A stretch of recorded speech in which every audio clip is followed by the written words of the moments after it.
Shabbat Shalom, family. Shabbat Shalom.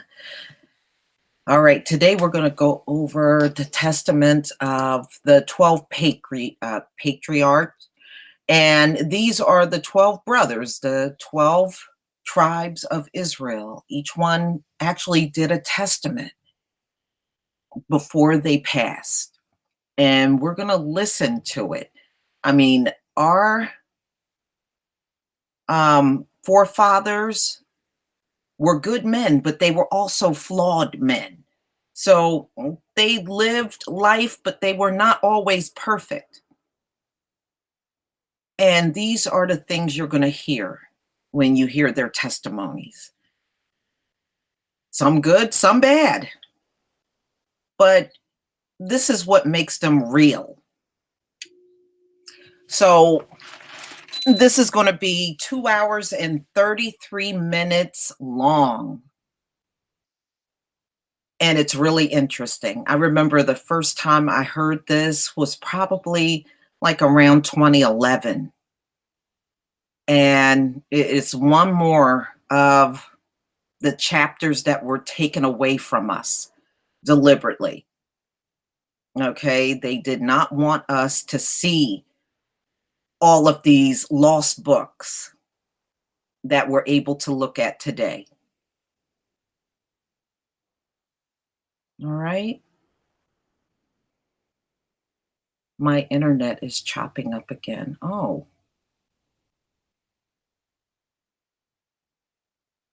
Wow. Yeah, well, I remember having those problems, I have to tell you. You can probably see if you can go out and go back in. On my end, nothing is buffering. Believe it or not, it's working perfectly fine today. So, I don't know. Sometimes I think it's YouTube.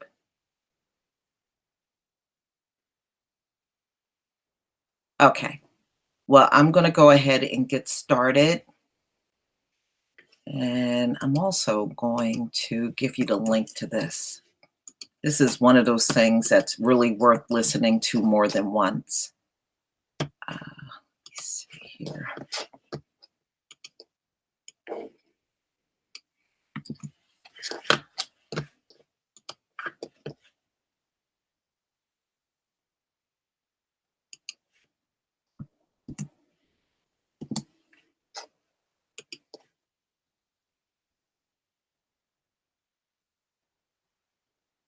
Okay. Oh, bad weather. Yeah, well, sometimes, yeah, that will interfere with internet.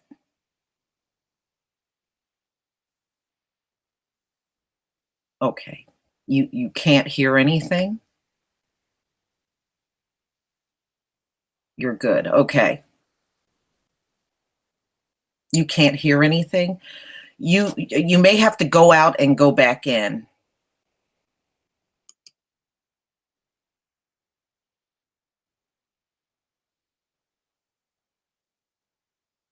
Okay, you can hear. Okay.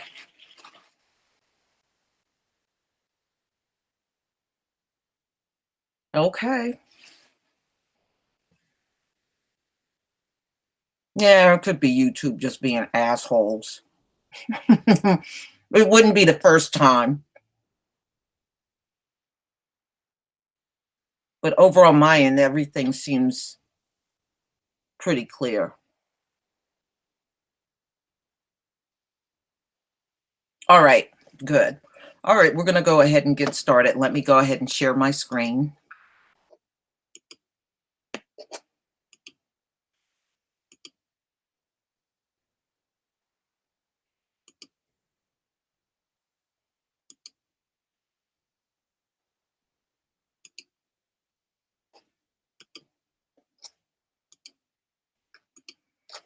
Okay, go ahead and give me a 1 if you can see my screen.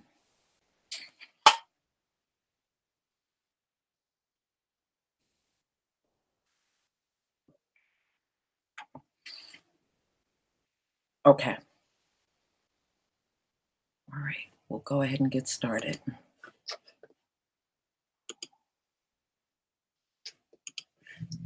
The Testaments of the 12 Patriarchs, a collection of biographies from the leaders of the 12 tribes of Israel. Testament of Reuben, the firstborn son of Jacob and Leah. The copy of the Testament of Reuben, even the commands which he gave his sons before he died in the 125th year of his life. 2 years after the death of his brother Joseph, when Reuben fell ill, his son and his son's sons were gathered together to visit him. And he said to them, "My children, behold, I am dying, and go the way of my fathers." And seeing there Judah and Gad and Asher his brethren, he said to them, "Raise me up, that I may tell to my brethren and to my children what things I have hidden in my heart. For behold, now at length I am passing away." And he arose and kissed them, and said unto them, "Hear, my brethren, and do ye, my children, give ear to Reuben your father, in the commands which I give unto you. And behold, I call you to witness against you this day the God of heaven, that ye walk not in the sins of youth and fornication, wherein I was poured out, and defiled the bed of my father Jacob. And I tell you that he smote me with a sore plague in my loins for 7 months. And had not my father Jacob prayed for me to the Lord would have destroyed me. For I was 30 years old when I wrought the evil thing before the Lord, and for 7 months I was sick unto death. And after this I repented with set purpose of my soul for 7 years before the Lord. And wine and strong drink I drank not, and flesh entered not into my mouth, and I ate no pleasant food. But I mourned over my sin, for it was great, such as had not been in Israel. And now hear me, my children, what things I saw concerning the 7 spirits of deceit when I repented. 7 spirits, therefore, are appointed against man, and they are the leaders in the works of youth. And 7 other spirits are given to him in his creation, that through them should be done every work of every man. The first is the spirit of life, with which the constitution of man is created. The second is the sense of sight, with which ariseth desire. The third is the sense of hearing, with which cometh teaching. The fourth is the sense of smell, with which tastes are given to draw air and breath. The fifth is the power of speech, with which cometh knowledge. The sixth is the sense of taste, with which cometh the eating of meats and drinks, and by it strength is produced, for in food is the foundation of strength. The seventh is the power of procreation and sexual intercourse, with which through love of pleasure sins enter in. Wherefore, it is the last in order of creation, and that the first of that in youth, because it is filled with ignorance, and leads the youth as a blind man to a pit, and as a beast to a precipice. Besides all these, there is an eighth spirit of sleep, with which is brought about the trance of nature and of the death. With these spirits are mingled with the spirits of error. First, the spirit of fornication is seated in the nature and in the senses. The second, the spirit of insatiableness in the belly. The third, the spirit of fighting in the liver and gall. The fourth is the spirit of obsequiousness and chicanery, that through officious attention one may be fair in seeming. The fifth is the spirit of pride, that one may be boastful and arrogant. The sixth is the spirit of lying, in perdition and jealousy to practice deceits, and concealments from kindred and friends. The seventh is the spirit of injustice, with which are thefts and active rapacity, that a man may fulfill the desire of his heart. For injustice worketh together with the other spirits by the taking of gifts. And with all these the spirit of sleep is joined, which is that of error and fantasy. And so perish every young man, darkening his mind from the truth, and not understanding the law of God, nor obeying the admonitions of his father, as befell me also in my youth. And now, my children, love the truth, and it will preserve you. Hear ye the words of Reuben your father. Pay no heed to the face of a woman, nor associate. All right, I'm going to fix the screen. Hold on.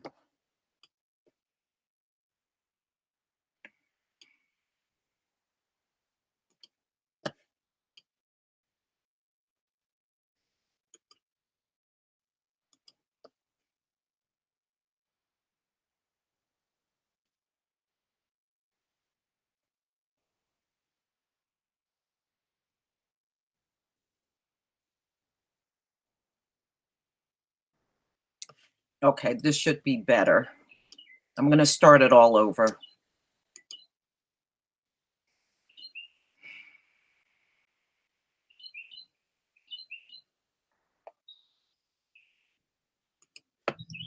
The Testaments of the 12 Patriarchs, a collection of biographies from the leaders of the 12 tribes of Israel.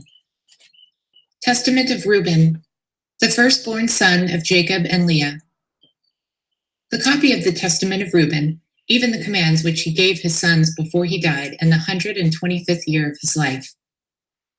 2 years after the death of his brother Joseph, when Reuben fell ill, his son and his son's sons were gathered together to visit him. And he said to them, My children, behold, I am dying, and go the way of my fathers. And seeing there Judah, and Gad and Asher his brethren, he said to them, Raise me up, that I may tell to my brethren and to my children what things I have hidden in my heart. For behold, now at length I am passing away. And he arose and kissed them, and said unto them, Hear, my brethren, and do ye, my children, give ear to Reuben your father, in the commands which I give unto you. And behold, I call you to witness against you this day the God of heaven, that ye walk not in the sins of youth and fornication, wherein I was poured out, and defiled the bed of my father Jacob. And I tell you that he smote me with a sore plague in my loins for 7 months. And had not my father Jacob prayed for me to the Lord would have destroyed me. For I was 30 years old when I wrought the evil thing before the Lord, and for 7 months I was sick unto death. And after this I repented with set purpose of my soul for 7 years before the Lord. And wine and strong drink I drank not, and flesh entered not into my mouth, and I ate no pleasant food. But I mourned over my sin, for it was great, such as had not been in Israel. And now hear me, my children, what things I saw concerning the 7 spirits of deceit when I repented. 7 spirits, therefore, are appointed against man, and they are the leaders in the works of youth. And 7 other spirits are given to him at his creation, that through them should be done every work of every man.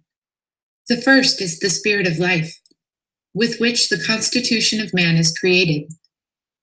The second is the sense of sight, with which ariseth desire. The third is the sense of hearing, with which cometh teaching. The fourth is the sense of smell, with which tastes are given to draw air and breath. The fifth is the power of speech, with which cometh knowledge. The sixth is the sense of taste, with which cometh the eating of meats and drinks, and by it strength is produced, for in food is the foundation of strength. The seventh is the power of procreation and sexual intercourse, with which through love of pleasure sins enter in. Wherefore, it is the last in order of creation, and that the first of that in youth, because it is filled with ignorance, and leads the youth as a blind man to a pit, and as a beast to a precipice. Besides all these, there is an eighth spirit of sleep, with which is brought about the trance of nature and of the death. With these spirits are mingled with the spirits of error. First, the spirit of fornication is seated in the nature and in the senses. The second, the spirit of insatiableness in the belly. The third, the spirit of fighting in the liver and gall. The fourth is the spirit of obsequiousness and chicanery, that through officious attention one may be fair in seeming. The fifth is the spirit of pride, that one may be boastful and arrogant. The sixth is the spirit of lying, in perdition and jealousy to practice deceits, and concealments from kindred and friends. The seventh is the spirit of injustice, with which are thefts and active rapacity, that a man may fulfill the desire of his heart. For injustice worketh together with the other spirits by the taking of gifts. And with all these the spirit of sleep is joined, which is that of error and fantasy. And so perish every young man, darkening his mind from the truth, and not understanding the law of God, nor obeying the admonitions of his father, as befell me also in my youth. And now, my children, love the truth, and it will preserve you. Hear ye the words of Reuben your father. Pay no heed to the face of a woman, nor associate with another man's wife, nor meddle with affairs of womankind. For had I not seen Bilhah bathing in a covered place, I had not fallen into this great iniquity. For my mind taking in the thought of a woman's nakedness suffered me not to sleep until I had wrought the abominable thing. For while Jacob our father had gone to Isaac his father, when we were in Eder, near to Ephrath in Bethlehem, Bilhah became drunk and was asleep uncovered in her chamber. Having therefore gone in and beheld her nakedness, I wrought the impiety without her perceiving it, and leaving her sleeping departed. And forthwith an angel of God revealed to my father concerning my impiety, and he came and mourned over me, and touched her no more. Pay no heed, therefore, my children, to the beauty of women, nor set your mind on their affairs, but walk in singleness of heart in the fear of the Lord, and expend labor on good works, and on study, and on your flocks, until the Lord give you a wife, whom he will, that ye did not suffer as I did. For until my father's death I had not boldness to look in his face, or to speak to any of my brethren because of the reproach. Even until now my conscience causes me anguish on account of my impiety.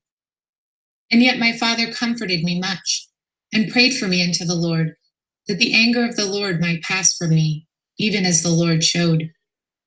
And thenceforth until now I have been on my guard and sinned not.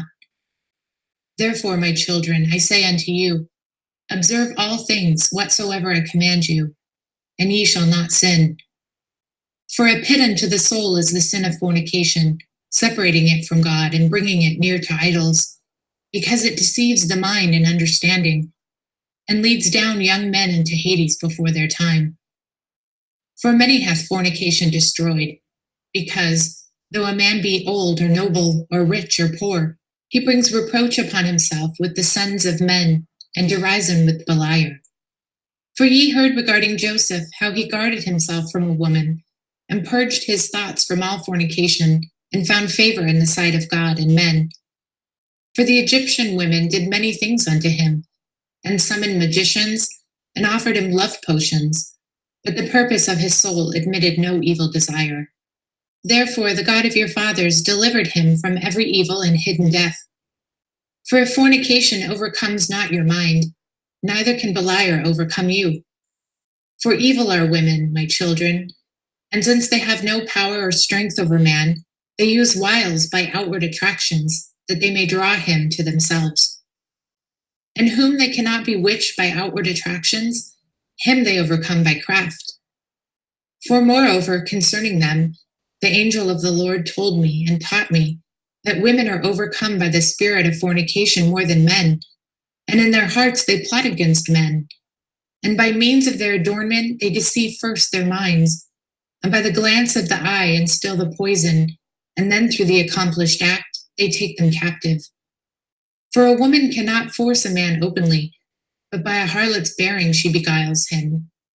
Flee, therefore, fornication, my children, and command your wives and daughters, that they not adorn their heads and faces to deceive the mind, because every woman who used these wiles have been reserved for eternal punishment. For thus they allured the watchers who were before the flood. For as these continually beheld them, they lusted after them, and they conceived the act in their mind. For they changed themselves into the shape of men, and appeared to them when they were with their husbands. And the women lusting in their minds after their forms gave birth to giants, for the watchers appeared to them as reaching even unto heaven. Beware therefore of fornication, and if you wish to be pure in your mind, guard your senses from every woman. And command the woman likewise not to associate with men, that they may also be pure in mind. For constant meetings, even though the ungodly deed be not wrought, are to them an irremediable disease, and to us a destruction of Beliar and an eternal reproach. For in fornication there is neither understanding nor godliness, and all jealousy dwelleth in the lust thereof. Therefore, then I say unto you, ye will be jealous against the sons of Levi, and will seek to be exalted over them, but ye shall not be able. For God will avenge them, and ye shall die by an evil death. For to Levi God gave the sovereignty, and to Judah with him, and me also, and to Dan and Joseph, that we should be rulers. Therefore I command you to hearken to Levi, because he shall know the law of the Lord, and shall give ordinances for judgment, and shall sacrifice for all Israel until the consummation of the times, as the anointed high priest of whom the Lord spake. I abhor you by the God of heaven to do the truth, each one unto his neighbor, and to entertain love for each one of his brother. And draw ye near to Levi in humbleness of heart, that ye may receive a blessing from his mouth. For he shall bless Israel and Judah, because him hath the Lord chosen to be king over all the nation. And bow down before his seed, for on our behalf it will die in wars visible and invisible, and will be among you an eternal king. And Reuben died, having given these commandments to his sons, and they placed him in a coffin until they carried him up from Egypt, and buried him in Hebron in the cave where his father was. The testament of Simeon, the second son of Jacob and Leah. The copy of the words of Simeon, the things which he spake to his sons before he died, in the 120th year of his life, at which time Joseph his brother died. For when Simeon was sick, his sons came to visit, and he strengthened himself and sat up and kissed them and said, Hearken, my children, to Simeon your father, and I will declare unto you what things I have in my heart. I was born of Jacob as my father's second son, and my mother Leah called me Simeon, because the Lord had heard her prayer. Moreover, I became strong exceedingly. I shrank from no achievement, nor was I afraid of aught. For my heart was hard, and my liver was immovable, and my bowels without compassion. Because valor also has been given from the Most High to men in soul and body. For in the time of my youth I was jealous in many things of Joseph, because my father loved him beyond all. And I set my mind against him to destroy him, because the prince of deceit set forth the spirit of jealousy and blinded my mind, so that I regarded him not as a brother, nor did I spare even Jacob my father. But his God and the God of his father sent forth his angel and delivered him out of my hands. For when I went to Shechem to bring ointment for the flocks, and Reuben to Dothan, Where were our necessaries and all our stores? Judah, my brother, sold him to the Israelites. And when Reuben heard these things, he was grieved, for he wished to restore him to his father. But on hearing this, I was exceedingly wroth against Judah, in that he let him go away alive, and for 5 months I continued wrathful against him. But the Lord restrained me, and withheld from me the power of my hands, for my right hand was half withered for 7 days. And I knew, my children, that because of Joseph this had befallen me, and I repented and wept, and I besought the Lord God that my hand might be restored, and that I might hold aloft from all pollution and envy, and from all folly. For I knew that I had devised an evil thing before the Lord and Jacob my father, on account of Joseph my brother, in that I had envied him. And now, my children, hearken unto me, and beware the spirit of deceit and envy. For envy rules over the whole mind of a man, and suffers him neither to eat nor to drink, nor to do any good thing. But it ever suggests to him to destroy him that he envies. And so long as he that is envied flourishes, he that envied fadeth away. 2 years, therefore, I afflicted my soul with fasting and the fear of the Lord. And I learned that deliverance from envy cometh by the fear of God. For if a man flee to the Lord, the evil spirit runneth away from him, and his mind is lightened. And henceforth he sympathizes with him whom he envied, and forgives those who are hostile to him. And so he ceases from his envy. And my father asked concerning me, because he saw that I was sad. And I said unto him, I am pained in my liver. For I mourned more than they all, because I was guilty of the selling of Joseph. And when we went down into Egypt, and he bound me as a spy, I knew that I was suffering justly, and I grieved not. Now Joseph was a good man, and had the Spirit of God within him, being compassionate and pitiful. He bore no malice against me, but loved me even as the rest of his brethren. Beware, therefore, my children, of all jealousy and envy, and walk in singleness of heart, that God may give you also grace and glory and blessing upon your head, even as ye saw in Joseph's case. All his days he reproached us not concerning this thing, but loved us all as his own soul, and beyond his own sons glorified us, and gave us riches and cattle and fruits. Do ye also, my children, love each one his brother with a good heart, and the spirit of envy will withdraw from you. For this makes savage the soul and destroys the body. It causes anger and war in the mind, and stirs up deeds of blood, and leadeth the mind into frenzy, and causes tumult to the soul and trembling to the body. For even in sleep malicious jealousy gnaws, and with wicked spirits disturbs the soul, and causes the body to be troubled, and wakes the mind from sleep in confusion. And as a wicked and poisonous spirit, so appears it to men. Therefore was Joseph comely in appearance, and goodly to look upon, because no wickedness dwelt in him, for some of the trouble of spirit in the face manifest.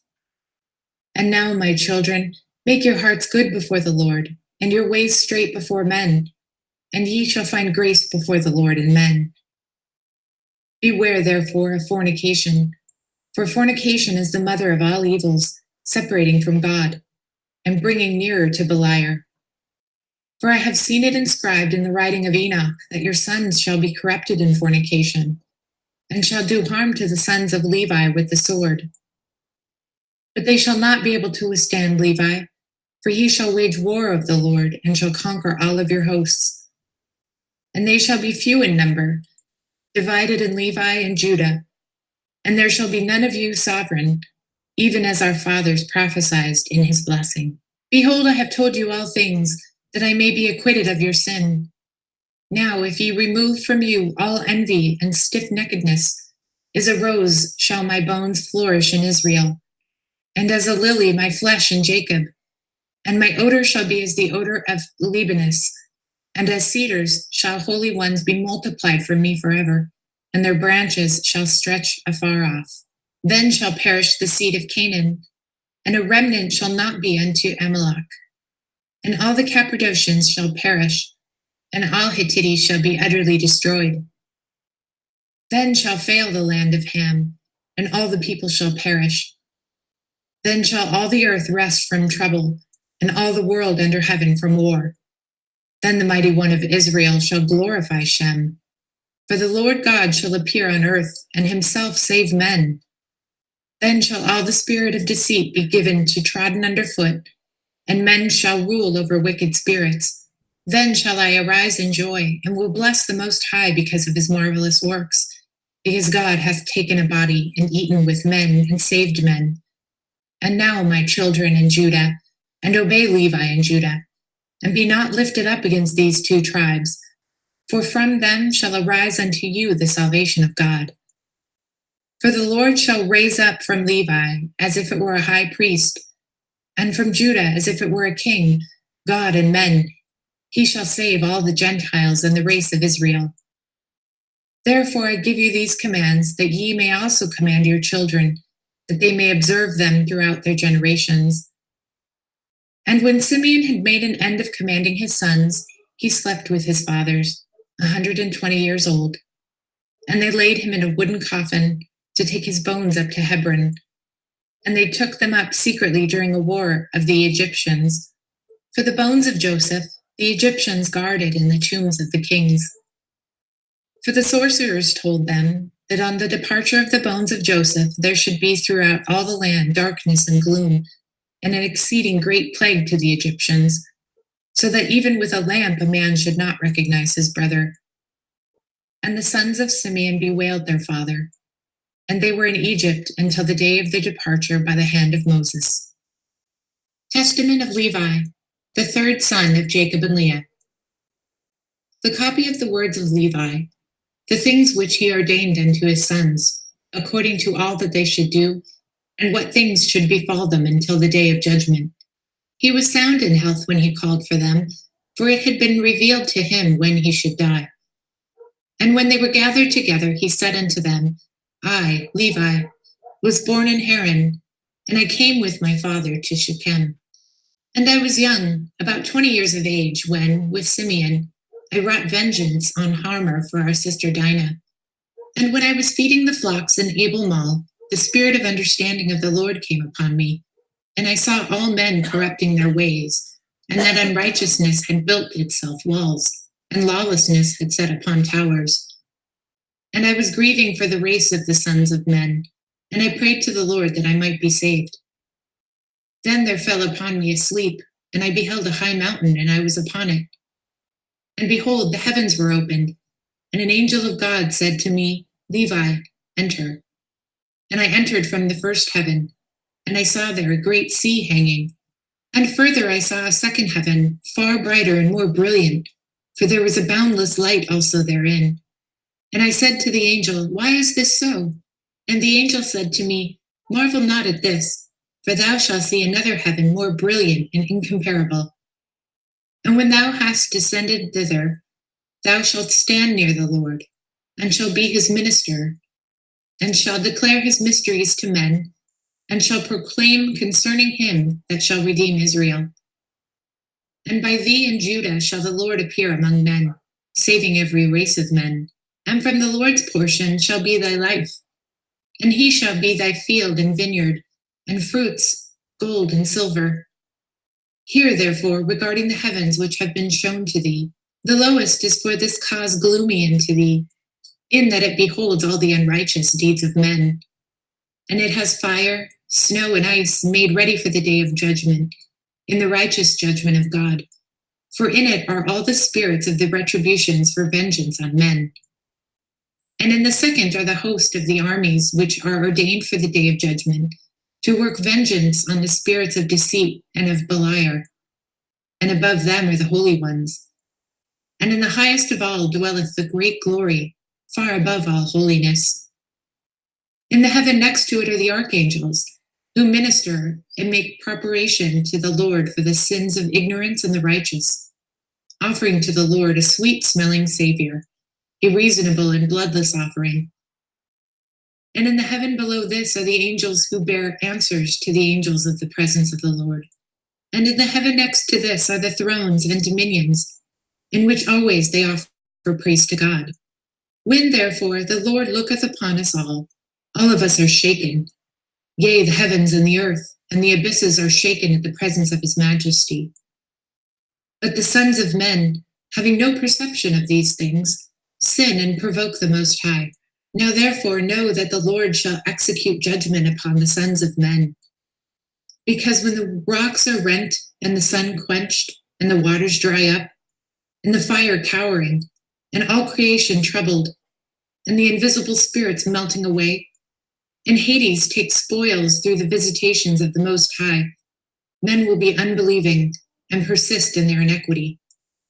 On this account with punishment shall they be judged. Therefore the Most High hath heard thy prayer, to separate thee from iniquity, and that thou should become to him a son and a servant and a minister of his presence. The light of knowledge shalt thou light up in Jacob, and as the sun shalt thou be to all the seed of Israel. And there shall be given to thee a blessing, and to all thy seed and to the Lord shall visit all the Gentiles in his tender mercies forever.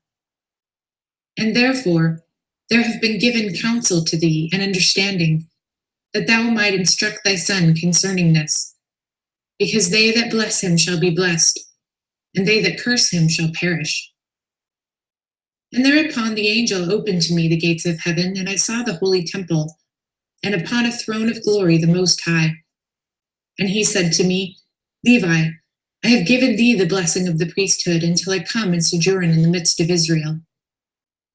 Then the angel brought me down to the earth, gave me a shield and a sword, and said to me, Execute vengeance on Shechem because of Dinah thy sister, and I will be with thee because the Lord hath sent thee.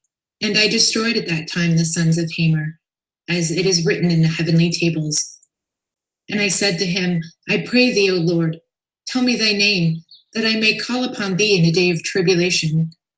And he said, I am the angel who intercedes for the nation of Israel, that they may not be smitten utterly, for every evil spirit attacks it. And after these things I awakened, and blessed the Most High, and the angel who intercedes for the nation of Israel, and for all the righteous. And when I was going to my father, I found a brazen shield. Wherefore also the name of the mountain is Aspis, which is near Jabal, to the south of Abla. And I kept these words in my heart. And after this I counseled my father, and Reuben my brother, to bid the sons of Hamer not to be circumcised, for I was zealous because of the abomination which they had wrought on my sister. And I slew Shechem first, and Simeon slew Hamer. And after this my brothers came and smote that city with the edge of the sword. And my father heard these things and was wroth, and he was grieved in that they had received the circumcision, and after that had been put to death. And in his blessings he looked amiss upon us. For we sinned because we had done this thing against his will, and he was sick on that day. But I saw that the sentence of God was for evil upon Shechem, for they sought to do Sarah and Rebekah as they had done to Dinah our sister, but the Lord prevented them. And they persecuted Abraham our father when he was a stranger, and they vexed his flocks when they were big with young. And Abilan, who was born in his house, they most shamefully handled. And thus they did to all strangers, taking away their wives by force, and they banished them. But the wrath of the Lord came upon them to the utmost. And I said to my father Jacob, By thee will the Lord despoil the Canaanites, and will give their land to thee and to thy seed after thee. For from this day forward shall Shechem be called a city of imbeciles. For as a man mocketh a fool, so did we mock them. Because also they had wrought folly in Israel by defiling my sister. And we departed and came to Bethel.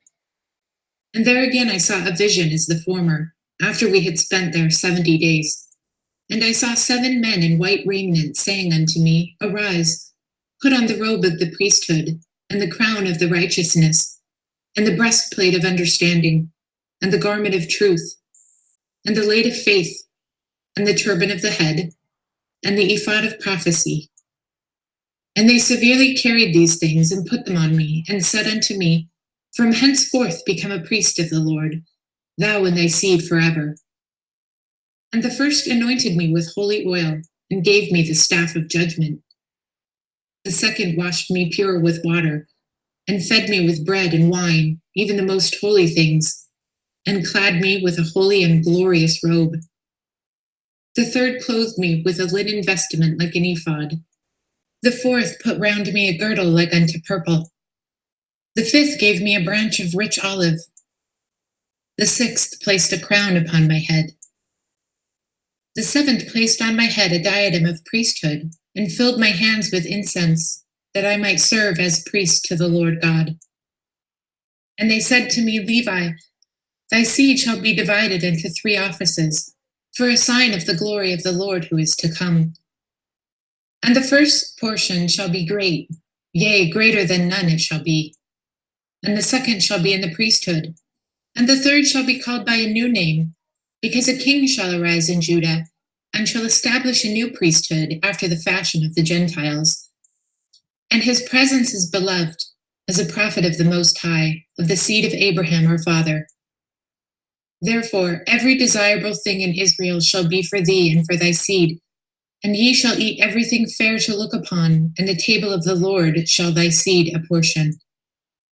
And some of them shall be high priests and judges and scribes, for by their mouth shall the holy place be guarded. And when I awoke, I understood that this dream was like the first dream. And I hid this also in my heart, and told it not to any man upon the earth. And after 2 days, I and Judah went up with our father Jacob to Isaac, our father's father. And my father's father blessed me according to the words of all the visions which I had seen. And he would not come with us to Bethel. And when we came to Bethel, my father saw a vision concerning me, that I should be their priest unto God. And he rose up early in the morning and paid tithes to all of the Lord through me. And so we came to Hebron to dwell there. And Isaac called me continually to put me in remembrance of the law of the Lord, even as the angel of the Lord showed unto me. And he taught me the law of the priesthood of sacrifices, whole burnt offerings, first fruits, free will offerings, peace offerings. And each day he was instructing me, and was busied on my behalf before the Lord, and said to me, beware of the spirit of fornication, for this shall continue, and shall by thy seed pollute the holy place. Take therefore to thyself a wife without blemish or pollution, while yet thou art young, and not the race of a strange nation. And before entering into the holy place, bathe, and when thou offerest the sacrifice, wash, and again when thou finish the sacrifice, wash. Of 12 trees having leaves offering to the Lord, as Abraham taught me also. And of every clean beast and bird offer a sacrifice to the Lord. And of all thy first fruits, and of wine offer the first, as a sacrifice to the Lord God, and every sacrifice thou shalt salt with salt. Now therefore, observe what I command you, children, for whatsoever things I have heard from my fathers I have declared unto you. And behold, I am clear from your ungodliness and transgression, which ye shall commit in the end of the ages against the Savior of the world, Christ, acting godlessly, deceiving Israel, and stirring up against it great evils from the Lord. And ye shall deal lawlessly together with Israel, so he shall not bear with Jerusalem because of your wickedness, but the veil of the temple shall be rent, so as not to cover your shame. And ye shall be scattered as captives among the Gentiles, and shall be for a reproach and for a curse there. For the house which the Lord shall choose shall be called Jerusalem, as it is contained in the book of Enoch the righteous. Therefore, when I took a wife, I was 28 years old, and her name was Milcah. And she conceived and bare a son, and I called his name Gershom, for we were sojourners in our land. And I saw concerning him that he would not be in the first rank. And Kohath was born in the 35th year of my life, toward sunrise. And I saw in a vision that he was standing on high in the midst of all the congregation. Therefore I called his name Kohath, which is the beginning of majesty and instruction. And she bare me a third son in the 40th year of my life. And since his mother bare him with difficulty, I called him Merari, that is, my bitterness, because he was also like to die. And Joabed was born in Egypt in my 64th year, for I was renowned then in the midst of my brethren. And Gersom took a wife, and she bare to him Lomini and Semini. And the sons of Kohath, Amram, Issachar, Hebron, and Oziel. And the sons of Merari, Muli, and Moises. And in the 94th year, Amram took Joabed my daughter to him for wife, for they were born in one day, he and my daughter. 8 years old was I when I went to the land of Canaan, and 18 years when I slew Shechem, and at 19 years I became a priest, and at 28 years I took a wife, and at 48 I went into Egypt. And behold, my children, ye are a third generation. In my 118th year Joseph died. And now, my children, I command you, fear the Lord your God with your whole heart, and walk in simplicity according to all his law. And do ye also teach your children letters, that they may have an understanding all their life, reading unceasingly the law of God. For everyone that knows the law of the Lord shall be honored, and shall not be a stranger wherever he goes. Yea, many friends shall he gain more than his parents, and many men shall desire to serve him, and to hear the law from his mouth. Work righteousness, therefore, my children, upon the earth, that ye may have it also as a treasure in heaven. And sow good things in your souls, that ye may find them in your life. But if ye sow evil things, ye shall reap every trouble and affliction. Get wisdom in the fear of God with diligence. For though there be a leading into captivity, and cities and lands be destroyed, and gold and silver and every possession perish, the wisdom of the wise naught can take away, save the blindness of the ungodliness, and the callousness that comes of sin. For if one keeps oneself from these evil things, then even among his enemies shall wisdom be a glory to him, and in a strange country a fatherland, and in the midst of foes shall prove a friend. Whosoever teaches noble things and does them shall be enthroned with kings, as was also Joseph my brother. Therefore, my children, I have learned that at the end of the ages ye will transgress against the Lord, stretching out hands to wickedness against him, and to all the Gentiles shall ye become a scorn. For our father Israel is pure from the transgressions of the chief priests who shall lay their hands upon the Savior of the world. For as the heaven is purer in the Lord's sight than the earth, so also be ye, the lights of Israel, purer than all the Gentiles. But if ye be darkened through transgressions, what therefore will all the Gentiles do living in blindness? Yea, ye shall bring a curse upon our race, because the light of the law which was given to lighten every man, this ye desire to destroy by teaching commandments contrary to the ordinances of God. The offerings of the Lord ye shall rob, and from its portion shall ye steal choice portions, eating them contemptuously with harlots. And out of covetousness ye shall teach the commandments of the Lord. Wedded women shall ye pollute, and the virgins of Jerusalem shall ye defile.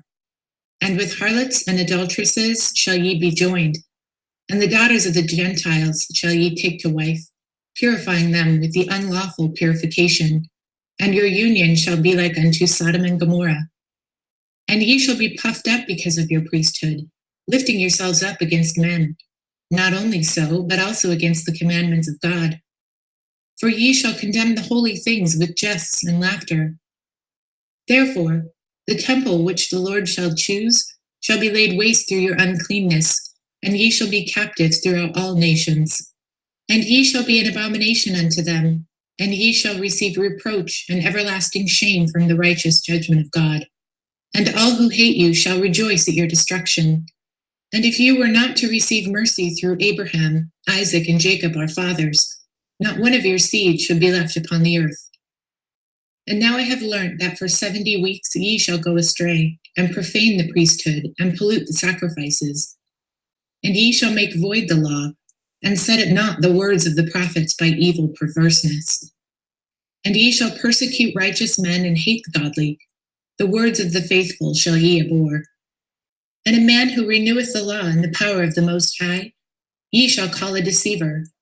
And at last ye shall rush upon him to slay him, not knowing his dignity. taking innocent blood through wickedness upon your heads. And your holy places shall be laid to waste, even to the ground because of him. And ye shall have no place that is clean, but ye shall be among the Gentiles a curse and a dispersion until he shall visit you again, and in pity shall receive you through faith and water. And whereas ye have heard concerning the 70 weeks, hear also concerning the priesthood. For in each jubilee there shall be a priesthood.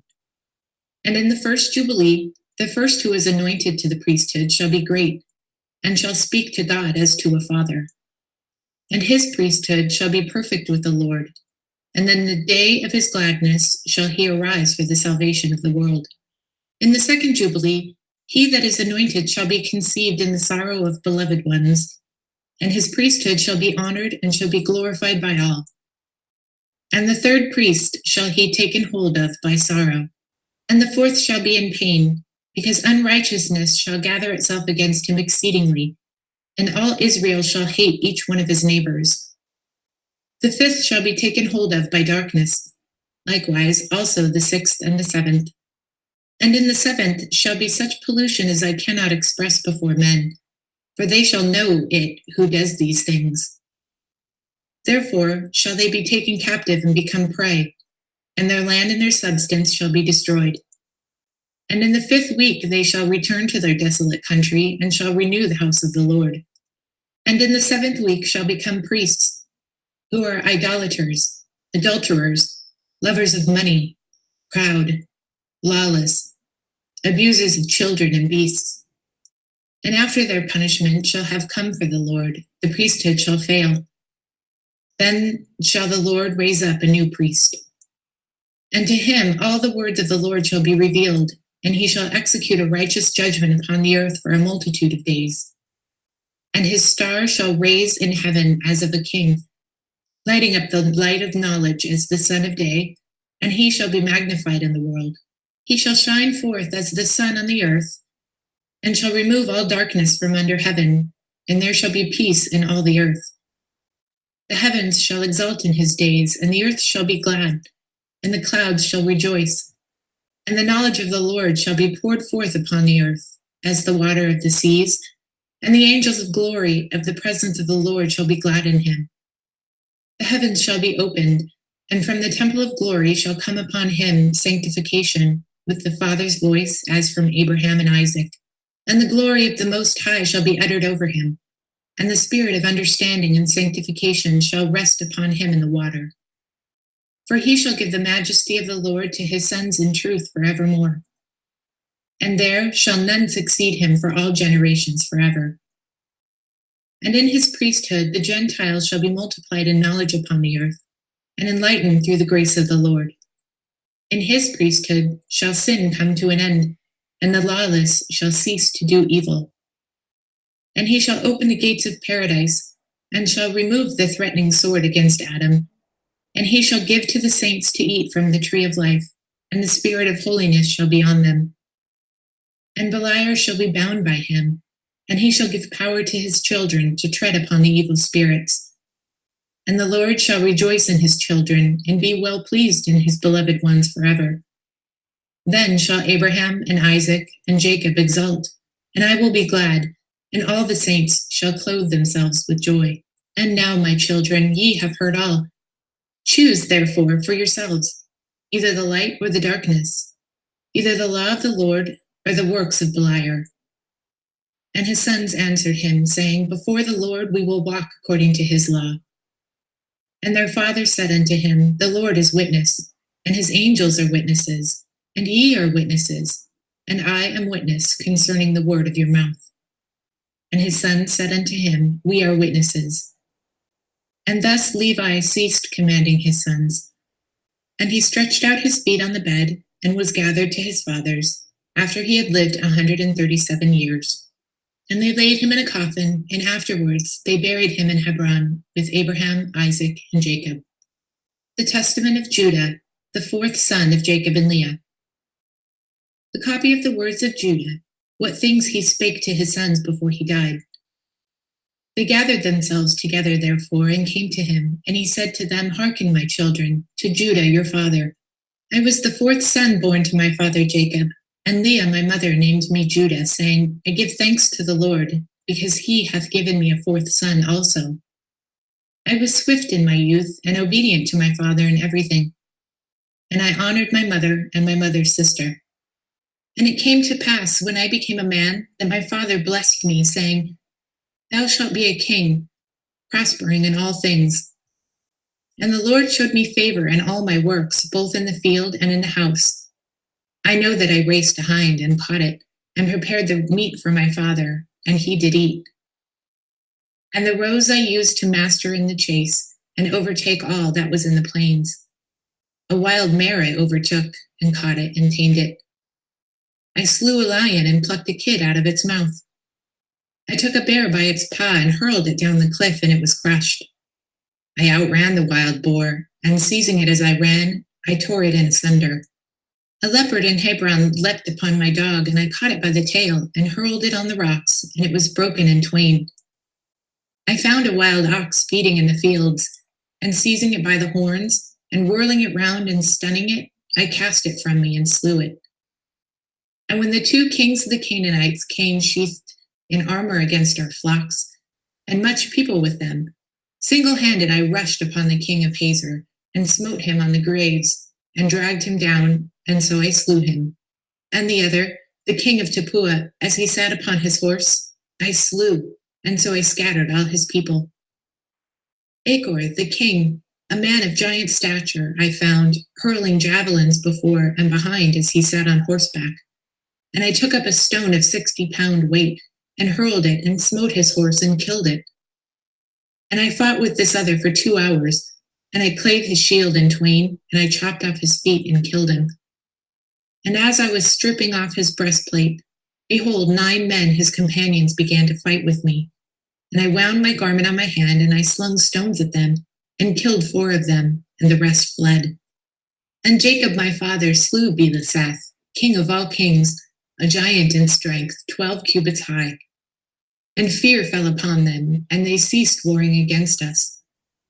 Therefore my father was free from anxiety in the wars when I was with my brethren.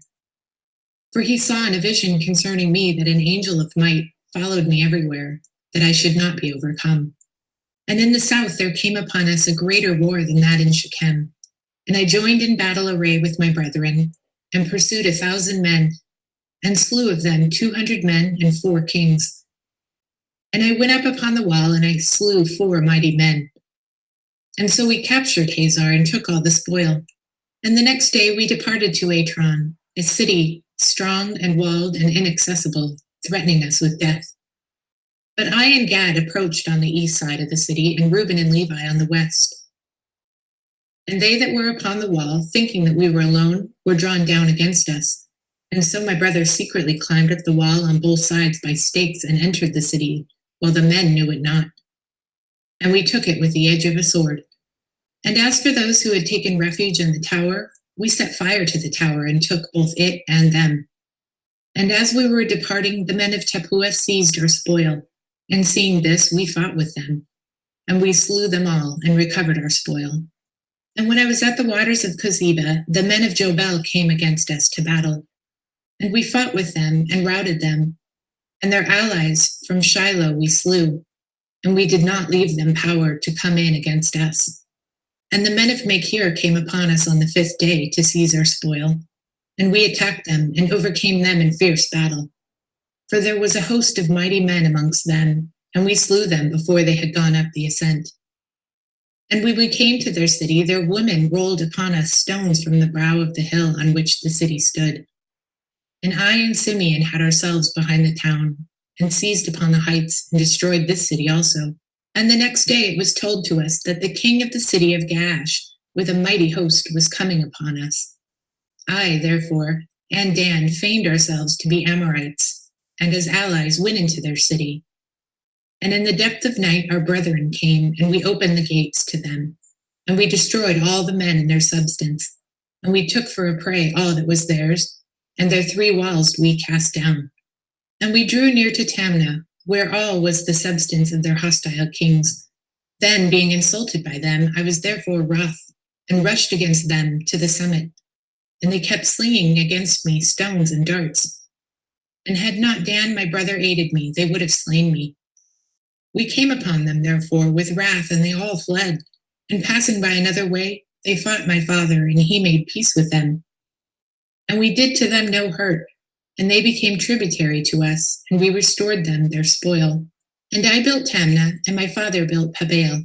I was 20 years old when this war befell, and the Canaanites feared me and my brethren. And I had much cattle, and I had for chief herdsman Uram the Abdullamite. And when I went to him, I saw Prasarba, the king of Abdullam. And he spake unto us, and he made us a feast. And when I was heated, he gave me his daughter Bathshua to wife. And she bare me Er, and Onan, and Shaliah. And two of them the Lord smote, for Shaliah lived, and his children are ye. And 18 years my father abode in peace with his brother Esau, and his sons with us. After that we came from Mesopotamia, from Laban. And when 18 years were fulfilled, in the 40th year of my life, Esau, the brother of my father, came upon us with a mighty and strong people. And Jacob smote Esau with an arrow, and he was taken up wounded to Mount Seir. And as he went, he died at Ananiram. And we pursued after the sons of Esau. Now they had a city with walls of iron and gates of brass, and we could not enter into it. And we encamped around, and we besieged it. And when they opened not to us in 20 days, I set up a ladder in the sight of all, and with my shield upon my head I went up, sustaining the assaults of stones, upwards of 3 talents weight, and I slew 4 of their mighty men. And Reuben and Gad slew 6 others.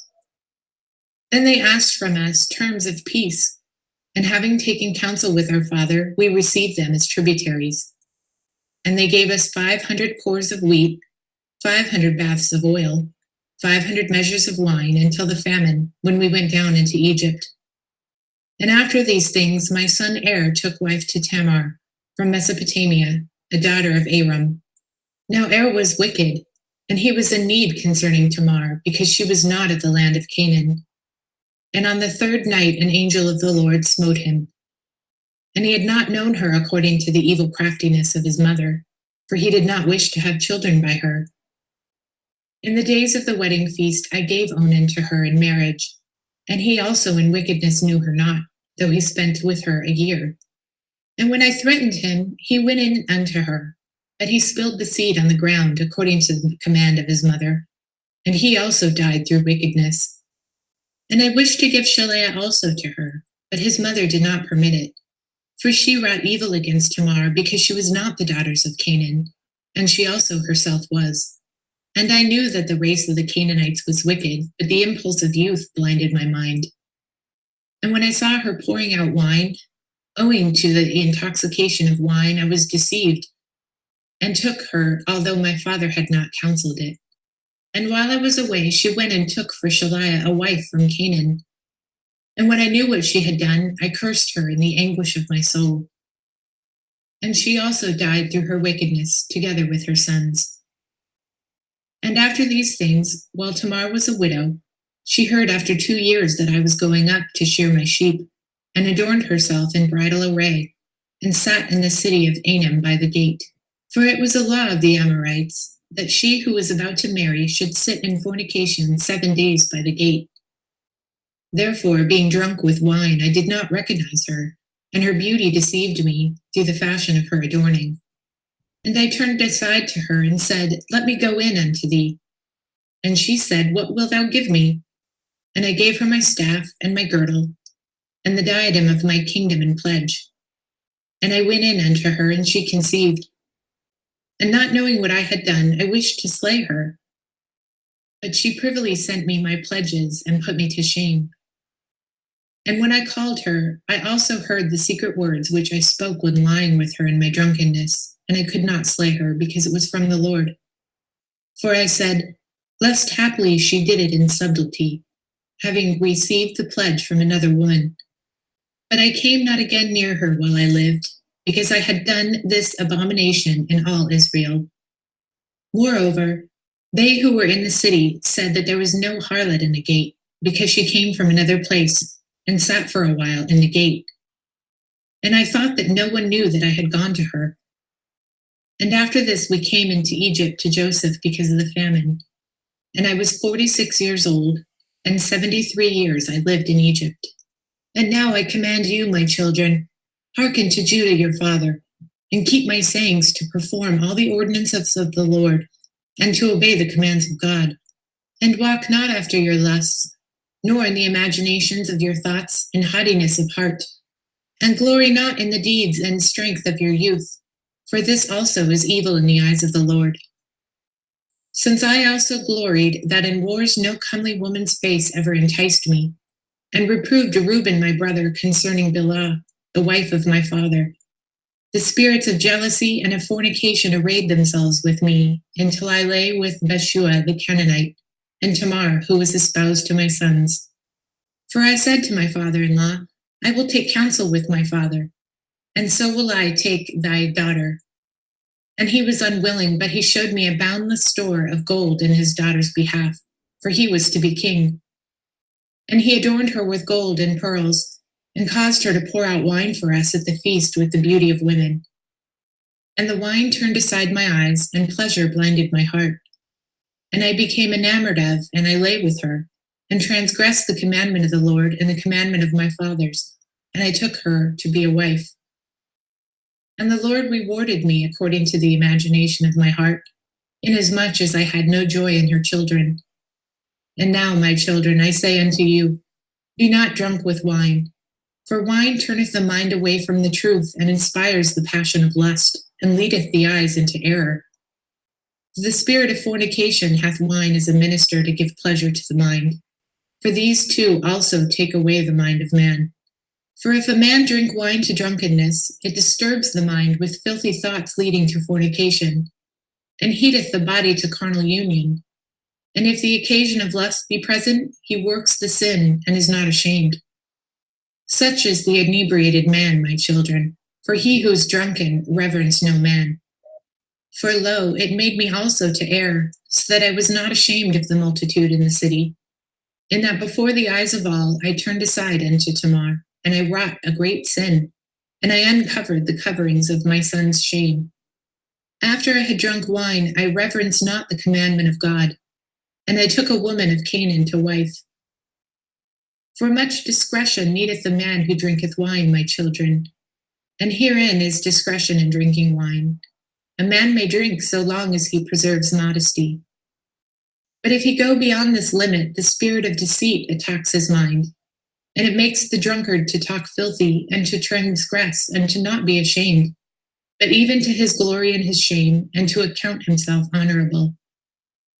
He that commits fornication is not aware when he suffers loss, and is not ashamed when put to dishonor. For even though a man be a king and commit fornication, he is stripped of his kingship by becoming the slave of fornication, as I myself also suffered. For I gave my staff, that is the stay of my tribe, and my girdle, that is my power, and my diadem, that is the glory of my kingdom. And indeed I repented all of these things. Wine and flesh I eat not until my old age, nor did I behold any joy. And the angel of God showed me that forever do women bear rule over king and beggar alike. And from the king they take away his glory, and from the valiant man his might, and from the beggar even that which little is the stay of his poverty. Observe, therefore, my children, the right limit in wine, for there are in it 4 evil spirits, of lust, of hot desire, of profligacy, of filthy lucre. If ye drink wine in gladness, be ye modest in the fear of God. For if in your gladness the fear of God departs, then drunkenness arises and shamelessness steals in. But if ye would live soberly, do not touch wine at all, lest ye sin in words of outrage, in fightings and slanders, and transgressions of the commandments of God, and ye perish before your time. Moreover, wine reveals the mysteries of God in men, even as I also revealed the commandments of God and the mysteries of Jacob my father to the Canaanite woman Bathshua, which God bade me to not reveal. And wine is both a cause of war and confusion. And now I command you, my children, not to love money, nor to gaze upon the beauty of women, because for the sake of money and beauty I was led astray to Bathsheba the Canaanite. For I know that because of these two things shall my race fall into wickedness. For even wise men among my sons shall they mar, and shall cause the kingdom of Judah to be diminished, which the Lord gave me because of my obedience to my father. For I never caused grief to Jacob my father, for all things whatsoever he commanded I did. And Isaac, the father of my father, blessed me to be king in Israel, and Jacob further blessed me in like manner. And know that from me shall the kingdom be established. And I know what evils ye will do in the last days. Beware, my children, of fornication and the love of money, and hearken to Judah your father. For these things withdraw from the law of God, and blind the inclination of the soul, and teach arrogance, and suffer not a man to have compassion upon his neighbor. They rob his soul of all goodness, and oppress him with the toils and troubles, and drive away sleep from him, and devour his flesh. And he hinders the sacrifices of God, and he remembers not the blessings of God. He hearkened not to a prophet when he speaks, and resents the words of godliness. For he is a slave to two contrary passions, and cannot obey God, because they have blinded his soul, and he walks in the day as in the night. My children, the love of money leads to idolatry, because when led astray through money, men name as gods those who are not gods, and it causes him who hath it to fall into madness. For the sake of money I lost my children, and had not my repentance, my humiliation, and the prayers of my fathers been accepted, I shall have died childless. But the God of my fathers had mercy on me, because I did it in ignorance. And the prince of deceit blinded me, and I sinned as a man and as flesh. Being corrupted through sin, I learned my own weakness while thinking myself invincible. Know, therefore, my children, that two spirits wait upon the man, the spirit of truth and the spirit of deceit. And in the midst is the spring of understanding in the mind, to which it belongs to turn whosoever it will. And the works of truth and the works of deceit are written upon the hearts of men, and each of them the Lord knows. And there is at no time at which the works of men can be hid, for on the heart itself they have been written down before the Lord. And the Spirit of truth testifies all things and accuses all, and the sinner is burnt up by his own heart, and cannot rise his face to the judge. And now, my children, I command you, love Levi, that ye may abide, and exalt not yourselves against him, lest ye be utterly destroyed. For to me the Lord gave the kingdom, and to him the priesthood, and he set the kingdom beneath the priesthood. To me he gave the things upon the earth, to him the things in heaven. As the heaven is higher than the earth, so is the priesthood of God higher than the earthly kingdom, unless it falls away through the sin from the Lord and is dominated by the earthly kingdom. For the angel of the Lord said unto him, The Lord chose him rather than thee, to draw near to him, and to eat of his table, and to offer him the first fruits of the choice things of the sons of Israel. But thou shalt be king of Jacob. And thou shalt be amongst them as the sea. For as on the sea, just and unjust are tossed about, some taken into captivity, while some are enriched. And also shall every race of men be in thee. Some shall be impoverished, being taken captive, and others grow rich by plundering the possessions of others. For the kings shall be as sea monsters. They shall swallow men like fishes, the sons and daughters of freemen shall they enslave. Houses, land, flocks, money shall they plunder. And with the flesh of many shall they wrongfully feed the ravens and the cranes, and they shall advance in evil and covetousness uplifted, and there shall be false prophets like tempest, and they shall persecute all righteous men. And the Lord shall bring upon them divisions one against another. And there shall be continual wars in Israel, and among men of another race shall my kingdom be brought to an end, until the salvation of Israel shall come, until the appearing of the God of righteousness, that Jacob and all the Gentiles may rest in peace. And he shall guard the might of my kingdom forever. For the Lord sware to me with an oath that he would not destroy the kingdom of my seed forever. For I have much grief, my children, because of your lewdness and witchcrafts and idolatries which ye shall practice against the kingdom, following them that have familiar spirits, diviners, and demons of error. Ye shall make your daughters singing girls and harlots, and ye shall mingle in the abominations of the Gentiles. For which things sake the Lord shall bring upon you famine and pestilence, death and the sword, beguiling by enemies, and revilings of friends, and the slaughters of children, the rape of wives, the plundering of possessions, the burning of the temple of God, the laying waste of the land, and the enslavement of yourselves among the Gentiles. And they shall make some of you eunuchs for their wives, until the Lord visit you, when with perfect heart ye repent and walk in all his commandments, and he bring you up from the captivity among the Gentiles. And after these things shall arise a star to you from Jacob in peace. And a man shall arise from my seed, like the Son of Righteousness, walking with the sons of men in meekness and righteousness, and no sin shall be found in him. And the heavens shall be opened unto him to pour out the Spirit, even the blessing of the Holy Father. And he shall pour out the Spirit of grace upon you. And ye shall be unto him sons in truth, and ye shall walk in his commandments first and last.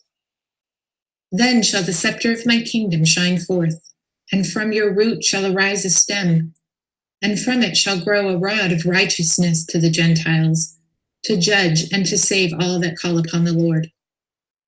And after these things shall Abraham and Isaac and Jacob arise unto life, and I and my brethren shall be chiefs of the tribes of Israel. Levi first, I the second, Joseph third, Benjamin fourth, Simeon fifth, Issachar sixth, and so all in order. And the Lord blessed Levi, and the angel of presence me, the powers of glory Simeon, the heaven Reuben, the earth Issachar, the sea Zebulun, the mountains Joseph, the tabernacle Benjamin, the luminaries Dan, Eden Naphtali, the sun Gad, the moon Asher. And ye shall be the people of the Lord, and have one tongue, and there shall be no spirit of deceit of Beliar, for he shall be cast into the fire forever. And they who have died in grief shall arise in joy, for they who were poor for the Lord's sake shall become rich, and they who are put to death for the Lord's sake shall awaken to life. And the hearts of Jacob shall run in joyfulness, and the eagles of Israel shall fly in gladness, and all the people shall glorify the Lord forever. Observe, therefore, my children, all the law of the Lord, for there is hope for all who hold fast unto his ways. And he said to them, Behold, I die before your eyes this day, 119 years old. Let no one bury me in costly apparel, nor tear open my bowels, for this shall they who are kings do, and carry me up to Hebron with you. And Judah, when he had said these things, fell asleep. And his sons did according to all whatsoever he commanded them, and they buried him in Hebron with his fathers. The testament of Issachar, the fifth son of Jacob and Leah. The copy of the words of Issachar. For he called his sons and said unto them, Hearken, my children, to Issachar your father. Give ear to the words of him who is beloved of the Lord. I was born the fifth son to Jacob, by way of hire for the mandrakes. For Reuben, my brother, brought in mandrakes from the field, and Rachel met him and took him. And Reuben wept, and at his voice Leah, my mother, came forth. Now these mandrakes were sweet-smelling apples, which were produced in the land of Haran below a ravine of water. And Rachel said, I will not give them to thee, but they shall be to me instead of children. For the Lord hath despised me, and I have borne no children to Jacob. Now there were 2 apples, and Leah said to Rachel, Let it suffice thee that thou hast taken my husband. Wilt thou take these also? And Rachel said to her, Thou shalt have Jacob this night for the mandrakes of thy son. And Leah said to her, Jacob is mine, for I am the wife of his youth. But Rachel said, Boast not, and vaunt not thyself, for he espoused me before thee, and for my sake he served our father 14 years. And had not craft increased on the earth, and the wickedness of men prospered, thou wouldst not now see the face of Jacob, for thou art not his wife, but in craft were taken to him in my stead. And my father deceived me, and removed me on that night, and did not suffer Jacob to see me, for had I been there, this had not happened to him. Nevertheless, for the mandrakes I am hiring Jacob to thee for one night. And Jacob knew Leah, and she conceived and bare me on account of the hire I was called Issachar. Then appeared to Jacob an angel of the Lord, saying, 2 children shall Rachel bear, inasmuch as she hath refused company with her husband. And had not Leah my mother paid the 2 apples for the sake of his company, she would have borne 8 sons. For this reason she bare 6, and Rachel bare the 2. For on account of the mandrakes the Lord visited her. For he knew that for the sake of children she wished to company with Jacob, and not for lust of pleasure. For on the morrow also she again gave up Jacob. Because of the mandrakes, therefore, the Lord hearkened to Rachel. For though she desired them, she cast them not, but offered them in the house of the Lord, presenting them to the priest of the Most High, who was at the time. When, therefore, I grew up, my children, I walked in uprightness of heart, and I became a husbandman for my father and my brethren, and I brought in fruits from the fields according to their season. And my father blessed me, for he saw that I had walked in rectitude before him.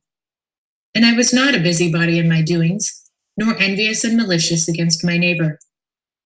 I never slandered anyone, nor did I censure the life of any man, walking as I did in singleness of eye.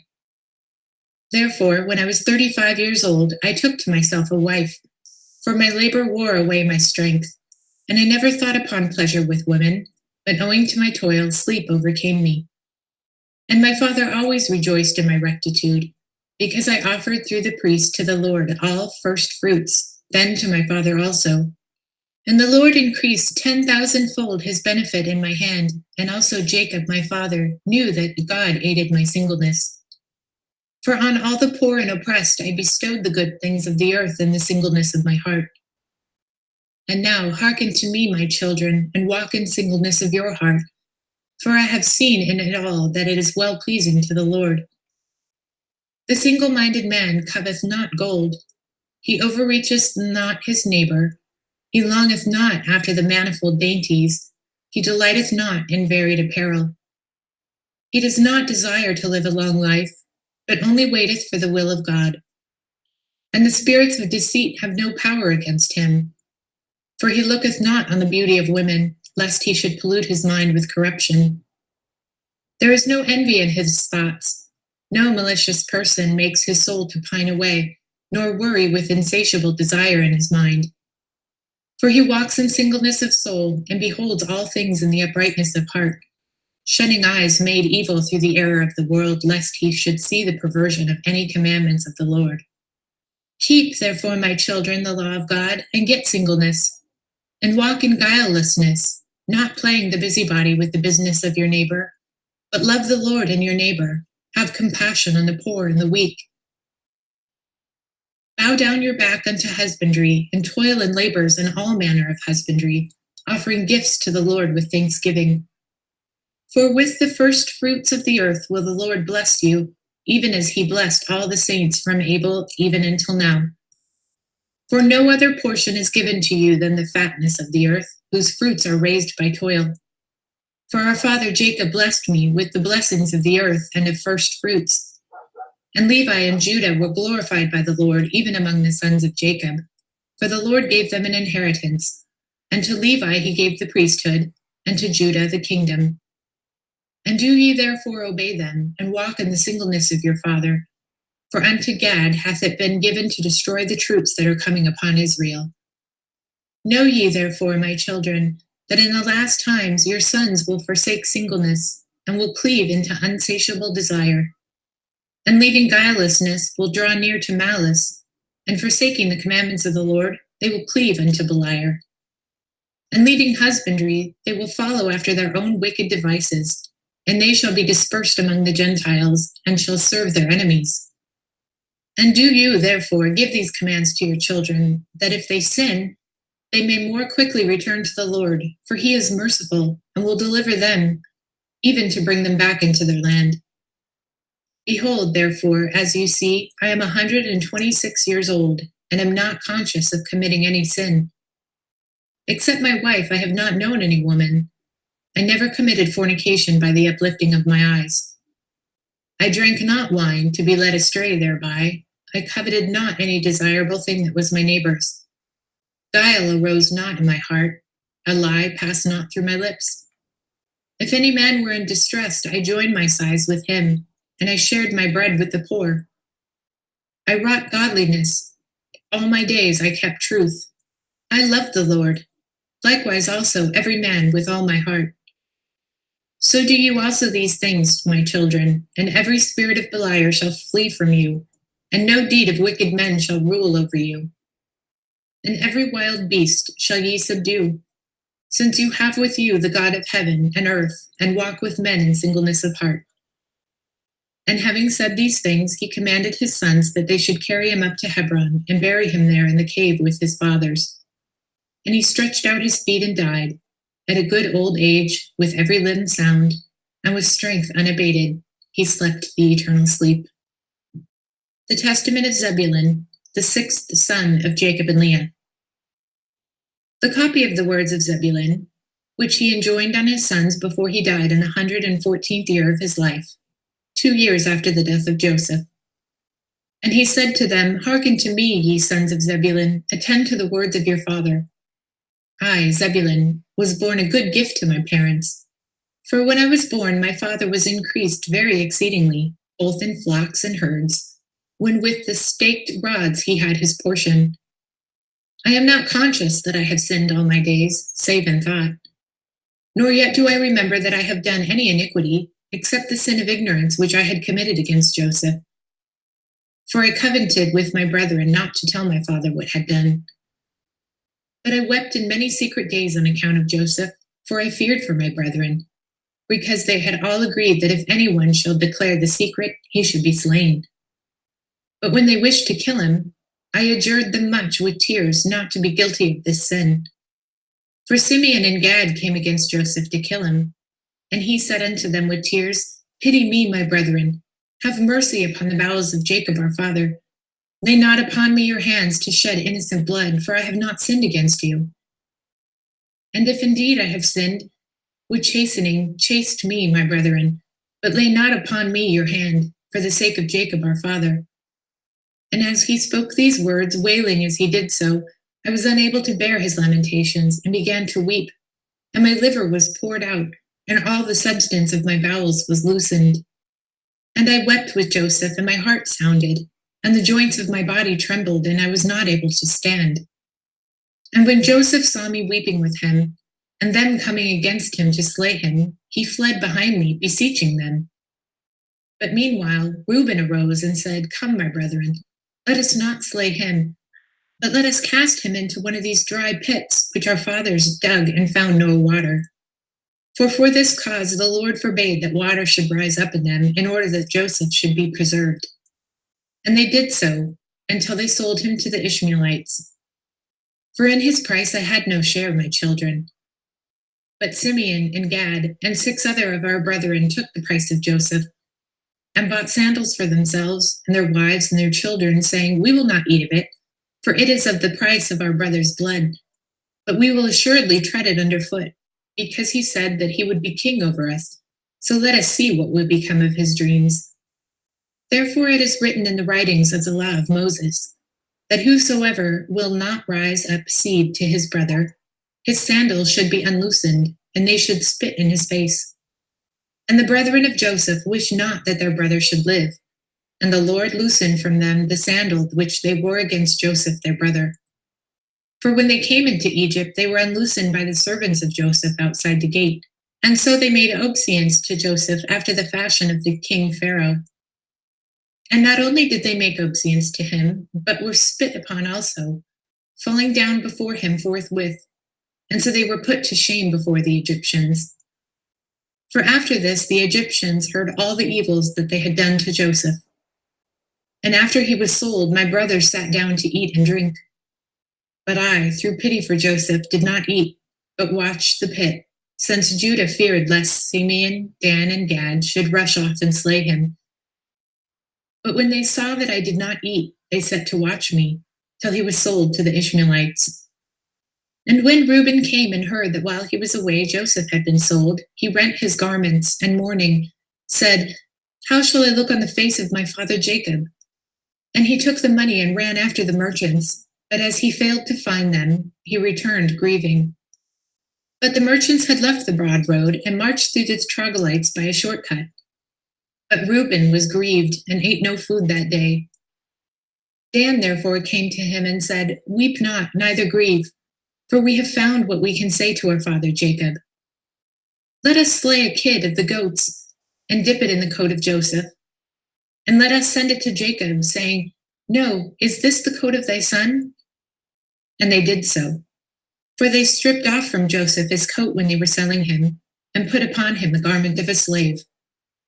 Now Simeon took the coat and would not give it up, for he wished to rend it with his sword, and he was angry that Joseph lived and he had not slain him.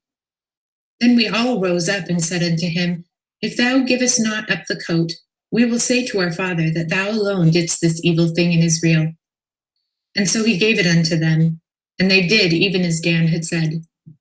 And now, children, I tell you to keep the commands of the Lord, and to show mercy to your neighbors, and have compassion towards all, not towards men only, but also towards beasts. For all this thing's sake the Lord blessed me, and when all my brethren were sick, I escaped without sickness, for the Lord knows the purposes of each. Have therefore compassion in your hearts, my children, because even as a man doth to his neighbor, even so also will the Lord do to him. For the sons of my brethren were sickening and were dying on account of Joseph, because they showed not mercy in their hearts. But my sons were preserved without sickness, as ye knew. And when I was in the land of Canaan, by the sea coast, I made a catch of fish for Jacob my father. And when many were choked in the sea, I continued on unhurt. I was the first to make a boat to sail upon the sea, for the Lord gave me understanding and wisdom therein. And I let down a rudder behind it, and I stretched a sail upon another upright piece of wood in the midst. And I sailed therein along the shores, catching fish for the house of my father until we came to Egypt. And through compassion I shared my catch with every stranger. And if a man were a stranger, or sick, or aged, I boiled the fish and dressed them well, and offered them to all men, as every man had need, grieving with and having compassion upon them. Wherefore also the Lord satisfied me with the abundance of fish when catching fish. For he that shares with his neighbor receives manifold more from the Lord. For 5 years I caught fish, and gave thereof to every man whom I saw, and sufficed for all the house of my father. And in the summer I caught fish, and in the winter I kept sheep with my brethren. Now I will declare unto you what I did. I saw a man in distress through nakedness in wintertime, and had compassion upon him, and stole away a garment secretly from my father's house, and gave it to him who was in distress. Do you, therefore, my children, from that which God bestows upon you, show compassion and mercy without hesitation to all men, and give to every man with a good heart. And if ye have not the wherewithal to give to him that needs, have compassion for him in the bowels of mercy. I know that my hand found not the wherewithal to give to him that needed, and I walked with him weeping for 7 furlongs, and my bowels yearned towards him in compassion. Have therefore yourselves also, my children, compassion towards every man with the mercy, that the Lord also may have compassion and mercy upon you. Because also in the last days God will send his compassion on the earth, and whosoever he finds bowels of mercy, he dwells in him. For in the degree in that which man hath compassion upon his neighbors, in the same degree hath the Lord upon him also. And when we went down into Egypt, Joseph bore no malice against us. To whom taking heed, do ye also, my children, approve yourselves without malice, and love one another, and do not set down an account, each one of you evil against his brother. For this breaks unity and divides all kindred, and troubles the soul, and weareth away the countenance. Observe therefore the waters, and know when they flow together, they sweep along stones, trees, earth, and other things. But if they are divided into many streams, the earth swallows them up, and they vanish away. So shall ye also be if ye are divided. Be not ye, therefore, divided into two heads, for everything which the Lord hath made but one head, 2 shoulders, 2 hands, 2 feet, and all the remaining members. For I have learned in the writings of my father that ye shall be divided in Israel, and ye shall follow 2 kings, and shall work every abomination. And your enemies shall lead you captive, and ye shall be evil entreated among the Gentiles, with many infirmaries and tribulations. After these things ye shall remember the Lord and repent, and he shall have mercy upon you, for he is merciful and compassionate. And he settles not down an account evil against the sons of men, because they are flesh, and they are deceived through their own wicked deeds. And after these things shall there arise unto you the Lord himself, the light of righteousness, and ye shall return unto your land. And ye shall see him in Jerusalem, for his name's sake. And again through the wickedness of your works shall ye prove him to anger, and ye shall be cast away by him unto the time of consummation. And now, my children, grieve not that I am dying, nor be cast down in that I am coming to my end. For I shall rise again in the midst of you, as a ruler in the midst of his sons, and I shall rejoice in the midst of my tribe, as many as shall keep the law of the Lord, and the commandments of Zebulun their father. But upon the ungodly shall the Lord bring eternal fire, and destroy them throughout all generations. And I am now hastening away to my rest, as did also my fathers. But do ye fear the Lord our God with all your strength in the days of all your life. And when he had said these things, he fell asleep at a good old age. And his sons laid him in a wooden coffin, and afterwards they carried him up and buried him in Hebron with his fathers. The Testament of Dan, the 7th son of Jacob and Bilhah. The copy of the words of Dan, which he spoke to his sons in his last days, in the 125th year of his life. For he called together his family and said, Hearken to my words, ye sons of Dan, and give heed to the words of your father. I have proved in my heart and in my whole life that truth, with just dealings, is good and well pleasing to God, and that lying and anger are evil, because they teach man all wickedness. I confess, therefore, this day to you, my children, that in my heart I resolved on the death of Joseph, my brother, the true and good man. And I rejoiced that he was sold, because my father loved him more than us. For the spirit of jealousy and vainglory said to me, Thou thyself art also his son. And one of the spirits of Beliars stirred me up, saying, Take the sword, and with it slay Joseph. So shall thy father love thee when he is dead. Now this is the spirit of anger that persuaded me to crush Joseph, as a leopard crushes a kid. But the God of my fathers did not suffer him to fall into my hands, so that I should find him alone and slay him, and cause a second tribe to be destroyed in Israel. And now, my children, behold, I am dying, and I tell you of a truth, that unless ye keep yourselves from the spirit of lying and of anger, and love truth and long suffering, ye shall perish. For anger is blindness, and does not suffer one to see the face of any man with truth. For through it, be a father or a mother, he behaves towards them as enemies. Though it be a brother, he knoweth them not. Though it be a prophet of the Lord, he disobeys them. Through a righteous man, he regards him not. Though a friend, he doth not acknowledge him. For the spirit of anger encompasses him with the net of deceit, and blinds his eyes, and through lying darkens his mind, and gives him his own peculiar vision. And wherewith encompass it his eyes? With hatred of heart, so as to be envious of his brother. For anger is an evil thing, my children, for it troubles even the soul itself. And the body of the angry man it makes its own, and over his soul it gets the mastery, and it bestows upon the body power that it may work all iniquity.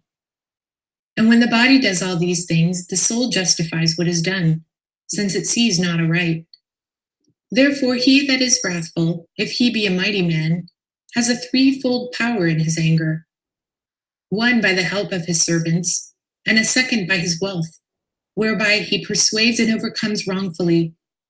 And thirdly, having his own natural power, he works thereby the evil. And though the wrathful man may be weak, yet hath he a power twofold of that which is by nature. For wrath ever aids such in lawlessness. The spirit goes always with lying at the right hand of Satan, that with cruelty and lying his works may be wrought. Understand ye, therefore, the power of wrath, that it is vain. For it first of all gives provocation by word, then by deeds it strengthens him who is angry, and with sharp losses disturbs his mind, and so stirs up with his great wrath his soul. Therefore, when anyone speaks against you, be not moved by anger. If any man praise you as a holy man, be not uplifted. Be not moved either to delight or to disgust. For first it pleases the hearing, and so maketh the mind king to perceive the grounds for provocation. And then being enraged, he thinks that he is justly angry. If ye fall into any loss or ruin, my children, be not afflicted. For this very spirit makes a man desire that which is perishable, in order that he may be enraged through the affliction. And if ye suffer loss voluntarily or involuntarily, be not vexed. For from vexation arise wrath with lying. Moreover, a twofold mischief is wrath with lying. And they assisted one another in order to disturb the heart. And when the soul is continually disturbed, the Lord departs from it, and Beliar ruleth over it. Observe, therefore, my children, the commandments of the Lord, and keep his law. Depart from wrath and hate lying, that the Lord may dwell among you, and Beliar may flee from you. Speak truth, each one with his neighbor. So shall ye not fall into wrath and confusion, but ye shall be in peace, having the peace of God. So shall no war prevail over you. Love the Lord throughout all your life, and one another with a true heart. I know that in the last days ye shall depart from the Lord, and ye shall provoke Levi into anger, and fight against Judah, but ye shall not prevail against them, for an angel of the Lord shall guide them both, and for both of them shall Israel stand. And whensoever ye depart from the Lord, ye shall walk in all evil, and work the abominations of the Gentiles, going a-whoring after women of the lawless ones, while with all wickedness and the spirit of wickedness works in you. For I have read in the book of Enoch, the righteous, that is your prince of Satan, and that all the spirits of wickedness and pride will conspire to attend constantly on the sons of Levi, to cause them to sin before the Lord. And my sons will draw near to Levi, and sin with them in all things, and the sons of Judah will be covetous, plundering other man's goods like lions. Therefore shall ye be led with them into captivity, and there shall ye receive all the plagues of Egypt, and all the evils of the Gentiles. And so when ye return to the Lord, ye shall obtain mercy, and he shall bring you into his sanctuary, and he shall give you peace. And there shall arise unto you from the tribe of Judah and of Levi the salvation of the Lord, and he shall make war against Beliar, and execute an everlasting vengeance on our enemies. In the captivity shall he take from Beliar the souls of the saints, and turn disobedient hearts unto the Lord, and give to them that call upon him eternal peace. And the saints shall rest in Eden, and in New Jerusalem shall the righteous rejoice, and it shall be unto the glory of God forever. And no longer shall Jerusalem endure desolation, nor Israel be led captive, for the Lord shall be in the midst of it, and the Holy One of Israel shall reign over it in all of humility and in poverty, and he who believes on him shall reign amongst men in truth.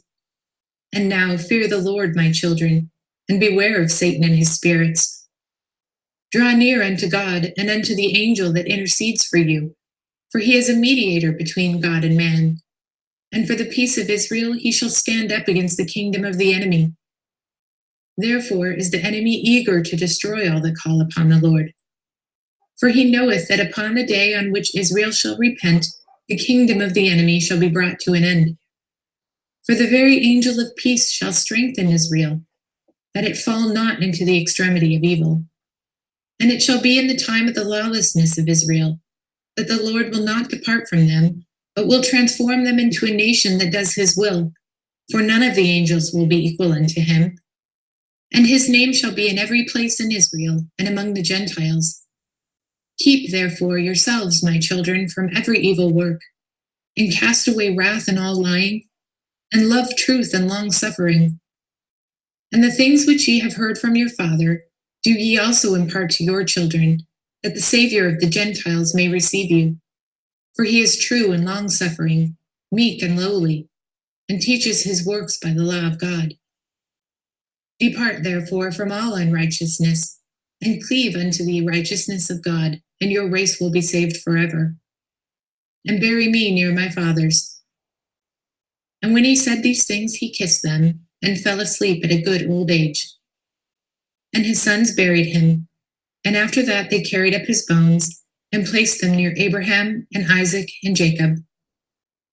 Nevertheless, Dan prophesied unto them that they shall forget their God, and should be alienated from the land of their inheritance, and from the race of Israel, and from the family of their seed. The testament of Naphtali, the eighth son of Jacob and Bilhah. The copy of the testament of Naphtali, which he ordained at the time of his death, in the 130th year of his life. When his sons were gathered together in the 7th month, on the first day of the month, while still in good health, he made them a feast of food and wine. And after he was awake in the morning, he said to them, I am dying. And they believed him not. For as he glorified the Lord, he grew strong, and said that after yesterday's feast he should die. And he began then to say, Hear, my children, ye sons of Naphtali, hear the words of your father. I was born from Bilhah, and because Rachel dealt craftily, and gave Bilhah in place of herself to Jacob, and she conceived and bare me upon Rachel's knees, therefore she called my name Naphtali. For Rachel loved me very much, because I was born upon her lap. And when I was still young, she was wont to kiss me and say, May I have a brother of thine from my own womb, like unto thee? Whence also Joseph was like unto me in all things, according to the prayers of Rachel. Now my mother was Bilhah, daughter of Raphias, and the brother of Deborah, Rebekah's nurse, who was born on one and the self same day with Rachel. And Raphias was of the family of Abraham, a Chaldean, God-fearing, free-born, and noble. And he was taken captive and was brought to Laban, and he gave him Una, his handmaid, to his wife. And she bore him a daughter, and called her name Zilpah, after the name of the village in which he had been taken captive. And next she bore Bilhah, saying, My daughter hastens after what is new. For immediately that she was born, she seized the breast and hastened to suck it. And I was swift on my feet like the deer, and my father Jacob appointed me for all messages. And as a deer did he give me his blessing. For as the potter knoweth the vessel, how much it is to contain, and bringeth clay accordingly, so also doth the Lord make the body after the likeness of spirit, and according to the capacity of the body doth he implant the spirit. And the one does not fall short of the other by a third part of a hair, for by weight and measure and rule was all creation made. And as the potter knoweth the use of each vessel, what it is to meet for, so also does the Lord know the body, how far it will persist in goodness, and when it begins in evil. For there is no inclination or thought which the Lord knoweth not, for he created every man after his own image. For as a man's strength, so also in his work, as his eye, so also in his sleep, as his soul, so also in his word, either in the law of the Lord or in the law of Beliar. And as there is a division between light and darkness, between seeing and hearing, so also is there division between man, and between woman and woman. And it is not to be said that one is like the other, either in face or in mind. For God made all things good in their order, the 5 senses in the head, and he joined on the neck to the head, adding it to the hair, also good for comeliness and glory. Then the heart for understanding, the belly for excrement, and the stomach for grinding, the windpipe for taking in breath, the liver for wrath, the gall for bitterness, the spleen for laughter, the reins for prudence, and the muscles of the loins for power, the lungs for drawing in, the loins for strength, and so forth. So then, my children, let all your works be done in order with good intent in the fear of God, and do nothing disorderly in scorn or out of its due season. For if thou bid the ear to hear, it cannot. So neither while ye were in darkness can you do the works of light. Be ye, therefore, not eager to corrupt your doings through covetousness or with vain words to beguile your souls. Because if ye keep silent in the purity of the heart, ye shall understand how it will hold fast the will of God, and will cast away the will of Beliar. Sun and moon and stars change not their order. So do ye also not change the law of God and the disorderliness of your doings. The Gentiles went astray and forsook the Lord and changed their order, and obeyed stocks and stones, spirits of deceit. But ye shall not be so, my children, recognizing in the firmament, in the earth, and in the sea, and in all created things, the Lord who made all things, that ye become not as Sodom, which changed the order of nature. In like manner the watchers also changed the order of their nature, whom the Lord cursed at the flood, on whose account he made the earth without inhabitants and fruitless. These things I say unto you, my children, for I have read in the writing of Enoch that ye yourselves also shall depart from the Lord, walking according to all the lawlessness of the Gentiles, and ye shall do according to all the wickedness of Sodom. And the Lord shall bring you captivity upon you, and there shall ye serve your enemies, and ye shall be bowed down with every affliction and tribulation, until the Lord have consumed all of you. And after ye have become diminished and made few, ye return and acknowledge the Lord your God, and he shall bring you back into your land according to his abundant mercy. And it shall be that after that they come into the land of their fathers, they shall again forget the Lord and become ungodly. And the Lord shall scatter them upon the face of all the earth until the compassion of the Lord shall come, a man working righteousness and working mercy unto all of them that are afar off, and to them that are near. For in the 40th year of my life I saw a vision on the Mount of Olives, on the east of Jerusalem, that the sun and the moon were standing still. And behold, Isaac, the father of my father, said to us, Run and lay hold of them, each one according to his strength, and to him that seizeth them will the sun and the moon belong. And we, all of us, ran together, and Levi laid hold of the sun, and Judah outstripped the others and seized the moon, and they were both of them lifted up with them. And when Levi became as a son, lo, a certain young man gave to him 12 branches of palm, and Judah was as bright as the moon, and under their feet were 12 rays. And the two, Levi and Judah, ran and laid hold of them. And lo, a bull upon the earth, with 2 great horns and an eagle's wings upon its back.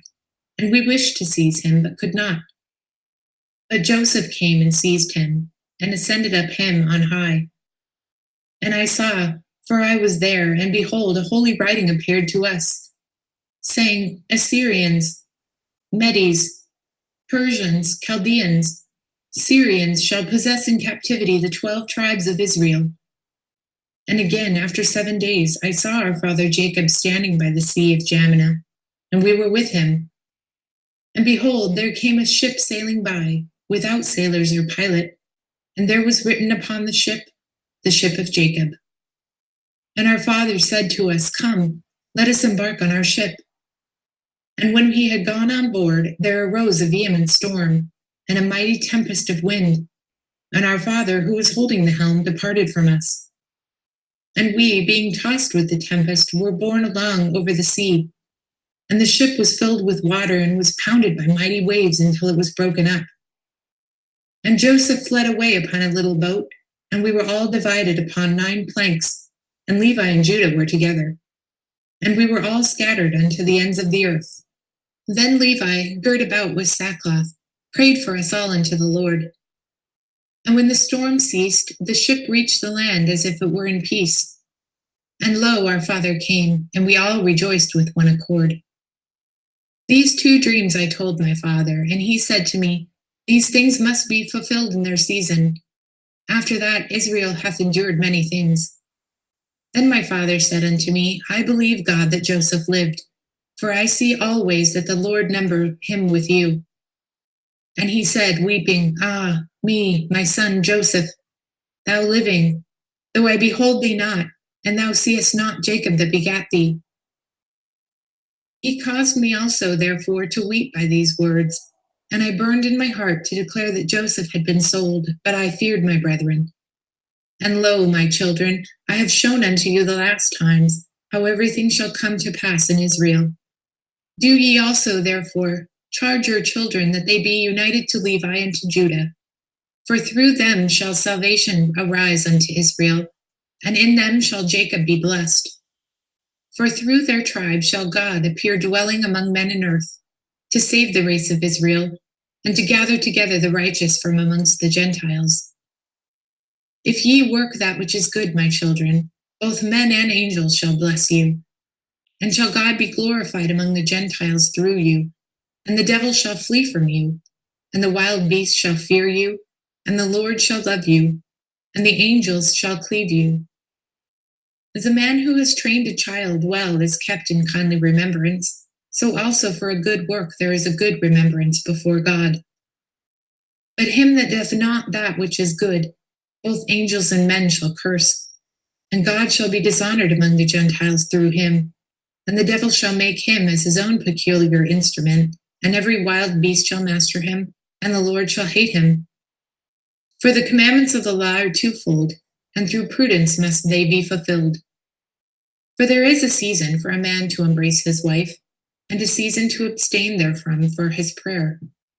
So then there are two commandments, and unless they be done in due order, they bring very great sin upon men. So also it is with other commandments. Be ye therefore wise in God, my children, and prudent, understanding the order of his commandments and the laws of every word, that the Lord may love you. And when he had charged them with such many words, he exhorted them that they should remove his bones to Hebron, and they should bury him with his fathers. And when he had eaten and drunken with a merry heart, he covered his face and died. And his sons did according to all that Naphtali their father had commanded them. The Testament of Gad, the ninth son of Jacob and Zilpah. The copy of the Testament of Gad, what things he spoke unto his sons in the 125th year of his life, saying unto them, Hearken, my children, I was the ninth son born to Jacob, and I was valiant in keeping the flocks. Accordingly, I guarded at night the flock, and whenever the lion came, or the wolf, or any wild beast against the fold, I pursued it, and overtaking it, I seized its foot with my hand, and hurled it about a stone's throw, and so killed it. Now Joseph, my brother, was feeding the flock with us for upwards of 30 days, and being young, he fell sick by reason of the heat. And he returned to Hebron to our father, who made him lie down near him, because he loved him greatly. And Joseph told our father that the sons of Zilpah and Bilhah were slaying the best of the flock, and eating them against the judgment of Reuben and Judah. For he saw that I had delivered a lamb out of the mouth of a bear, and put the bear to death, but had slain the lamb, being grieved concerning that it could not live, and that we had eaten it. And regarding this matter, I was wroth with Joseph until the day that he was sold. And the spirit of hatred was in me, and I wished not either to hear of Joseph with the ears, or to see him with the eyes, because he rebuked us to our faces, saying that we were eating of the flock without Judah. For whatsoever things he told our father, he believed him. I confess now my sin, my children, that oftentimes I wished to kill him, because I hated him from my heart. Moreover, I had hated him yet more for his dreams, and I wished to lick him out of the land of the living, even as an ox licketh up the grass of the field. And Judah secretly sold him to the Ishmaelites. Thus the God of our fathers delivered him from our hands, that we should not work great lawlessness in Israel.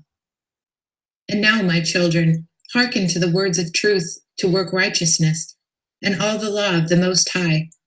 And go not astray through the spirit of hatred, for it is evil in all doings of men.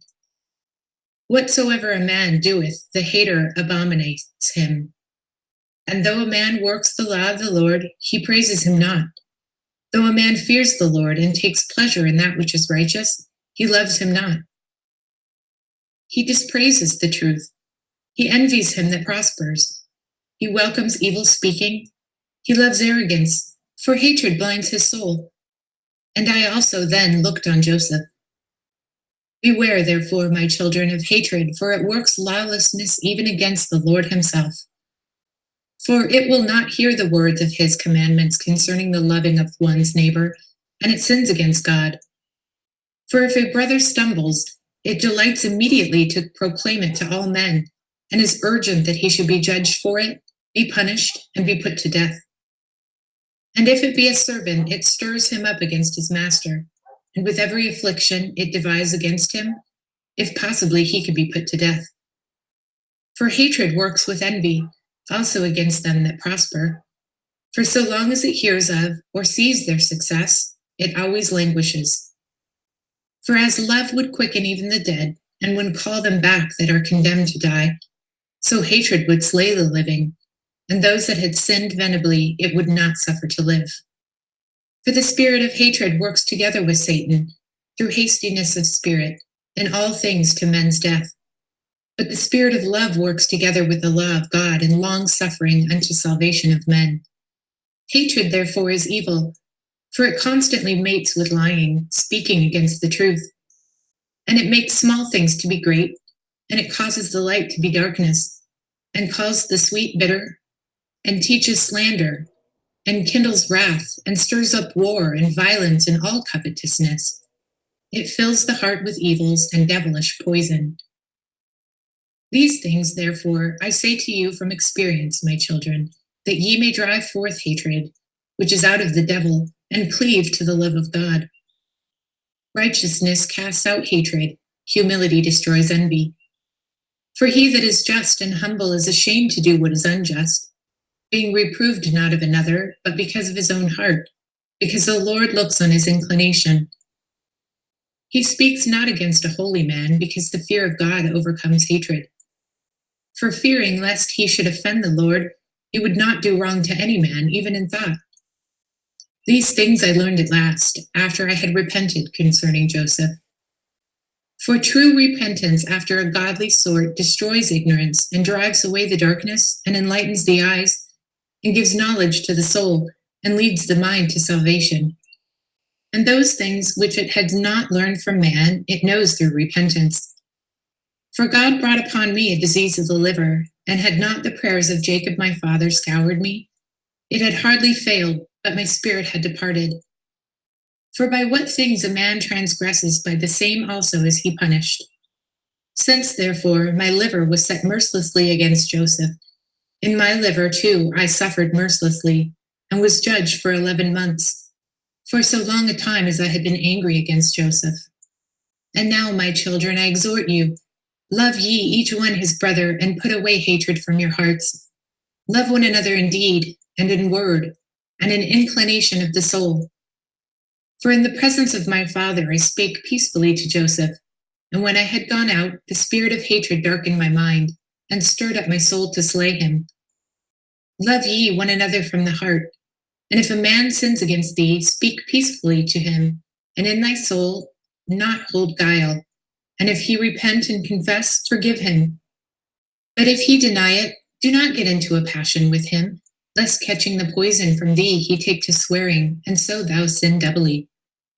Let not another man hear thy secrets when engaged in legal strife, lest he come to hate thee and become thy enemy, and commit a great sin against thee. For ofttimes he addresses thee guilefully, or busies himself with thee with wicked intent. And though he deny it, and yet have a sense of shame when reproved, give over reproving him. For who denies may repent so as not again to wrong thee.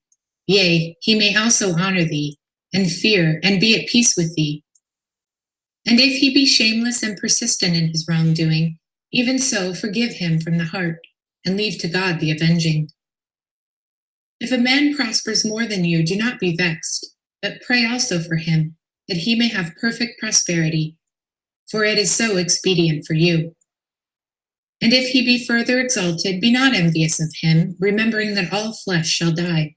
and offer praise to God, who gives all things good and profitable to all men. Seek out the judgments of the Lord, and the mind will be at rest and be at peace. And though a man become rich by evil means, even as Esau, the brother of my father, be not jealous, but wait for the end of the Lord. For if he takes away from a man wealth gotten by evil means, he forgives him if he repents, but the unrepentant is reserved for eternal punishment. For the poor man, if free from envy, he pleases the Lord in all things. He is blessed beyond all men, because he has not the travail of vain men. Put away, therefore, jealousy from your souls, and love one another with uprightness of heart. Do ye also, therefore, tell these things to your children, that they honor Judah and Levi, for from them shall the Lord raise up salvation to Israel. For I know that at the last your children shall depart from him, and shall walk in wickedness and affliction and corruption before the Lord. And when he had rested for a while, he said again, My children, obey your father, and bury me near my fathers. And he drew up his feet and fell asleep in peace. And after 5 years they carried him up to Hebron and laid him with his fathers. The testament of Asher, the 10th son of Jacob and Zilpah.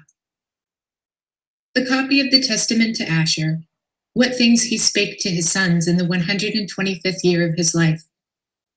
For while he was still in health, he said to them, Hearken, ye children of Asher, to your father, and I will declare to you all that is upright in the sight of the Lord. 2 ways hath God given to the sons of men, and 2 inclinations, and 2 kinds of action, and 2 modes of action, and 2 issues. Therefore all things are by twos, one over against the other. For there are 2 ways of good and evil, and with these are 2 inclinations in our breast discriminating against them. Therefore, if the soul take pleasure in the good inclination, all its actions are in righteousness, and if it sin, it straightway repents.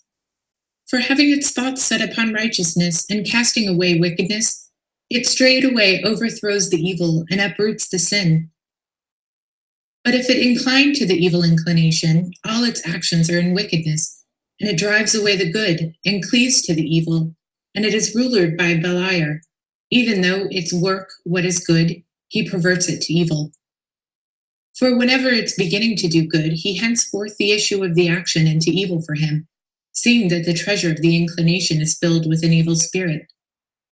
A person then may with words help the good for the sake of the evil, yet the issue of the action leads to mischief. There is a man who shows no compassion upon him who serves his turn in evil, and this thing has 2 aspects, but the whole is evil.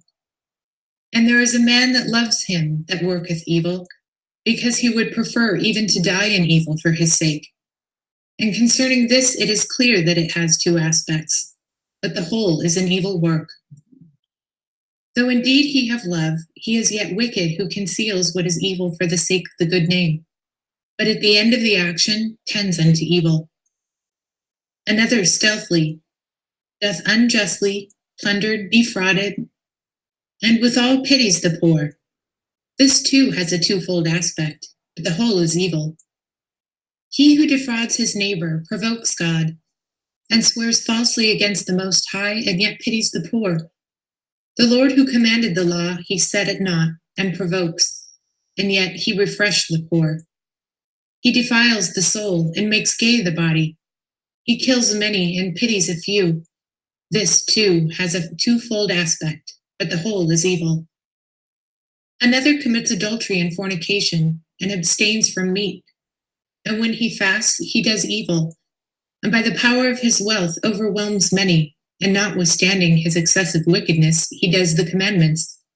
This too has a 2-fold aspect, but the whole is evil. Such men are hares, clean, like those that divide the hoof, but are in very deed are unclean. For God in the tables of the commandments has thus declared, But do not ye, my children, wear 2 faces like unto them, of goodness and of wickedness, but cleave unto goodness only, for God has his habitation therein, and men who desire it. But from wickedness flee away, destroy the evil inclination by your good works, for they that are double-faced serve not God, but their own lusts. so that they may please Beliar and men like unto themselves. For good men, even they that are of single face, though they be thought by them that are double-faced to sin, are just before God. For many in killing the wicked do two works, of good and evil, but the whole is good, because he has uprooted and destroyed that which is evil. One man hates the merciful and unjust man, and the man who commits adultery and fasts. This too has a twofold aspect. But the whole work is good, because he follows the Lord's example, in that he accepts not the seemingly good as the genuine good. Another desires not to see good day with them that are not, lest he defile his body and pollute his soul. This too is double-faced, but the whole is good. For such men are like stags and two hinds, because in the manner of wild animals they seem to be unclean, but they are altogether clean, because they walk in zeal for the Lord and abstain from what God has forbidden by his commandments, warding off the good from evil. Ye see, my children, how that in there are two things in all, one against the other, and the one is hidden by the other. In wealth is hidden covetousness, in conviviality drunkenness, in laughter grief, in wedlock profligacy. Death succeeds to life, dishonor to glory, night to day, and darkness to light. And all things are under the day, just things under life, unjust things under death. Wherefore also eternal life awaits death. Nor may it be said that truth is a lie, nor right wrong, for all truth is under light, even as all things are under God. All these things, therefore, I proved in my life, and I wandered not from the truth of the Lord. And I searched out the commandments of the Most High, walking according to all my strength with singleness of face unto that which is good. Take heed, therefore, ye also, my children, to the commandments of the Lord, following the truth with a singleness of face. For they that are double-faced are guilty of a twofold sin. For they do both the evil thing, and they have pleasure in them that do it, following the example of the spirits of deceit and striving against mankind. Do ye, therefore, my children, keep the law of the Lord, and give not heed unto evil as unto good, but look unto the thing that is really good, and keep it in all commandments of the Lord, having your conversation therein, and resting therein. For the latter ends of men do show their righteous and unrighteousness, when they meet the angels of the Lord and of Satan. For when the soul departs troubled, it is tormented by the evil spirit, which also it served in lust and evil works. But if he is peaceful with joy, he meets the angel of peace, and he leads him into eternal life. Become not, my children, as Sodom, which sinned against the angels of the Lord, and perished forever. For I know that ye shall sin, and be delivered into the hands of your enemies, and your land shall be made desolate, and your holy places destroyed, and ye shall be scattered unto the four corners of the earth. And ye shall be set at naught in the dispersion vanishing away as water, until the Most High shall visit the earth, coming himself as a man, with men eating and drinking, and breaking the head of the dragon in the water. He shall save Israel and all the Gentiles, God speaking in the person of man. Therefore do ye also, my children, tell these things to your children, that they disobey him not. For I have known that ye shall assuredly be disobedient, and assuredly act ungodly, not giving heed to the law of God, but to the commandments of men, being corrupted through wickedness. And therefore shall ye be scattered as Gad and Dan, my brethren, and ye shall know not your lands, tribe, or tongue. But the Lord will gather you together in faith through his tender mercy, and for the sake of Abraham, Isaac, and Jacob. And when he said these things unto them, he commanded them, saying, Bury me in Hebron. And he fell asleep and died at a good old age. And his sons did as he had commanded them. They carried him up to Hebron and buried him with his fathers. The Testament of Joseph, the 11th son of Jacob and Rachel. A copy of the Testament of Joseph. When he was about to die, he called his sons and his brethren together and said to them, My brethren and my children, hearken to Joseph, the beloved of Israel. Give ear, my sons, unto your father. I have seen in my life envy and death, yet I went not astray, but preserved in the truth of the Lord. These, my brethren, hated me, but the Lord loved me, They wished to slay me, but the God of my fathers guarded me. They let me down into a pit, and the Most High brought me up again. I was sold into slavery, and the Lord made all of me free. I was taken into captivity, and a strong hand scoured me. I was beset with hunger, and the Lord himself nourished me. I was alone, and God comforted me. I was sick, and the Lord visited me. I was in prison, and my God showed favor unto me. In bonds he released me. Slandered, and he pleaded my cause. Bitterly spoken against by the Egyptians, and he delivered me. Envied by my fellow slaves, and he exalted me. And this chief captain of Pharaoh entrusted me to his house. And I struggled against a shameless woman, urging me to transgress with her.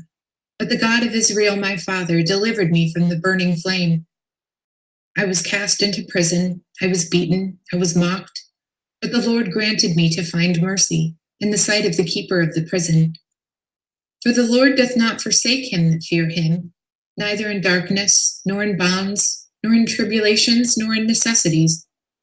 For God is not put to shame as a man, nor is the Son of Man is he afraid, nor is one that is earthborn, he is weak or frightened. But in all those things he does give protection, and in divers ways doth he comfort. For though a little space, he departs to try the inclination of the soul. In 10 temptations he showed me approved, and in all of them I endured. For endurance is a mighty charm, and patience gives many good things. How often did the Egyptian woman threaten me with death? How often did she give me over to punishment, and then call me back and threaten me when I was unwilling to accompany with her? She said to me, Thou shalt be lord of me, and all of that is in my house. If thou wilt give thyself to me, thou shalt be our master.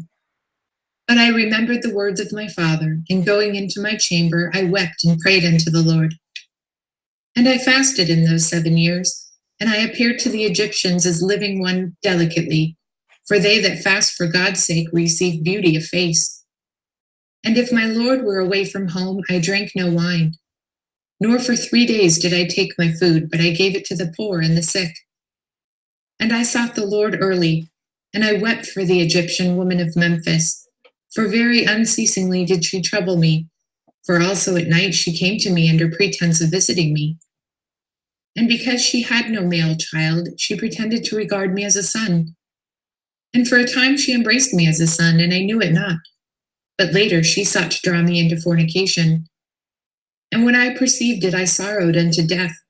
When she had gone out, I came to myself and lamented her for many days, because I recognized her guile and her deceit. And I declared unto her the words of the Most High, if haply she would turn away from evil lust. Often, therefore, did she flatter me with words as a holy man, and guilefully in her talk praise my chastity before her husband, while desiring to ensnare me when we were alone. For she lauded me openly as chaste, and in secret she said to me, Fear not my husband, for he is persuaded concerning thy chastity. For even one should tell him concerning us, he would not believe. Owing to all these things, I lay upon the ground and besought God that the Lord would deliver me from her deceit. And when she had prevailed nothing thereby, she came again to me under the plea of instruction, that she might learn the word of God. And she said unto me, If thou art willing, I should leave my idols. Lie with me, and I will persuade my husband to depart from his idols, and we will walk in the law with the Lord. And I said unto her, The Lord willeth not those who reverence him should be in uncleanliness, nor doth he take pleasure in them that commit adultery, but in those that approach him with a pure heart and undefiled lips. But she heeded her peace, longing to accomplish her evil desire. And I gave myself yet more to fasting and prayer, that the Lord might deliver me from her. And again at another time she said unto me, If thou wilt not commit adultery, I will kill my husband by poison, and take thee to be my husband. I, therefore, when I heard this, rent my garments, and said unto her, Woman, reverence God, and do not this evil deed, lest thou be destroyed. For know indeed that I will declare this thy device unto all men. She, therefore, being afraid, besought that I would not declare this device. And she departed, soothing me with gifts, and sending to me every delight of the sons of men. And afterwards she sent me food mingled with enchantments. And when the eunuch who brought it came, I looked up and beheld a terrible man giving me the dish with the sword, and I perceived that her scheme was to beguile me. And when he had gone out, I wept, nor did I taste that or any other of her food. So then after one day she came to me and observed the food, and said unto me, Why is it that thou hast not eaten of the food? And I said unto her, It is because thou hast filled it with deadly enchantments. And how sayest thou, I come not near to idols, but to the Lord alone? Now therefore know that the God of my father hath revealed unto me by his angel thy wickedness, and I have kept it to convict thee, if haply thou may seest and repent. But that thou may learn from the wickedness of the ungodly hath no power over them that worship God with chastity. Behold, I will take of it and eat before thee. And having said so, I prayed thus, The God of my fathers and the angel of Abraham be with me, and I ate. And when she saw this, she fell upon her face at my feet, weeping, and I raised her up and admonished her. And she promised to do this iniquity no more. But her heart was still set upon evil, and she looked around how to ensnare me. And sighing deeply, she became downcast, though she was not sick. When her husband saw her, he said unto her, Why is thy countenance fallen? She said unto him, I have a pain at my heart, and the groanings of my spirit oppress me. And so he comforted her who was not sick. Then, accordingly seizing an opportunity, she rushed unto me while her husband was yet without, and said unto me, I will hang myself, or cast myself over a cliff, if thou wilt not lie with me. When I saw the spirit of Beliar was troubling her, I prayed unto the Lord, and said unto her, Why, wretched woman, art thou troubled and disturbed, blinded through sin? Remember that if thou killest thyself, the concubine of thy husband, thy rival, will bear thy children, and thou wilt destroy thy memorial from all of earth. And she said unto me, Lo, then thou lovest me, let this suffice me. Only strive for my life and my children, and I expect that I shall enjoy my desire also. But she knew not that because of my Lord I spake thus, and not because of her. For if a man has fallen by the passion of a wicked desire, and become enslaved by it, even as she, whatever good things he may hear with regard to that passion, he receives it with a view to his wicked desire. I declare therefore unto you, my children, that it was about the 6th hour when she departed from me. And I knelt before the Lord all day and all night, and about dawn I rose up, weeping the while and praying for a release from her.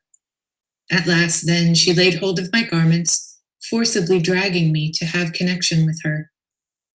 When therefore I saw that in her madness she was holding fast to my garment, I left it behind and fled away naked.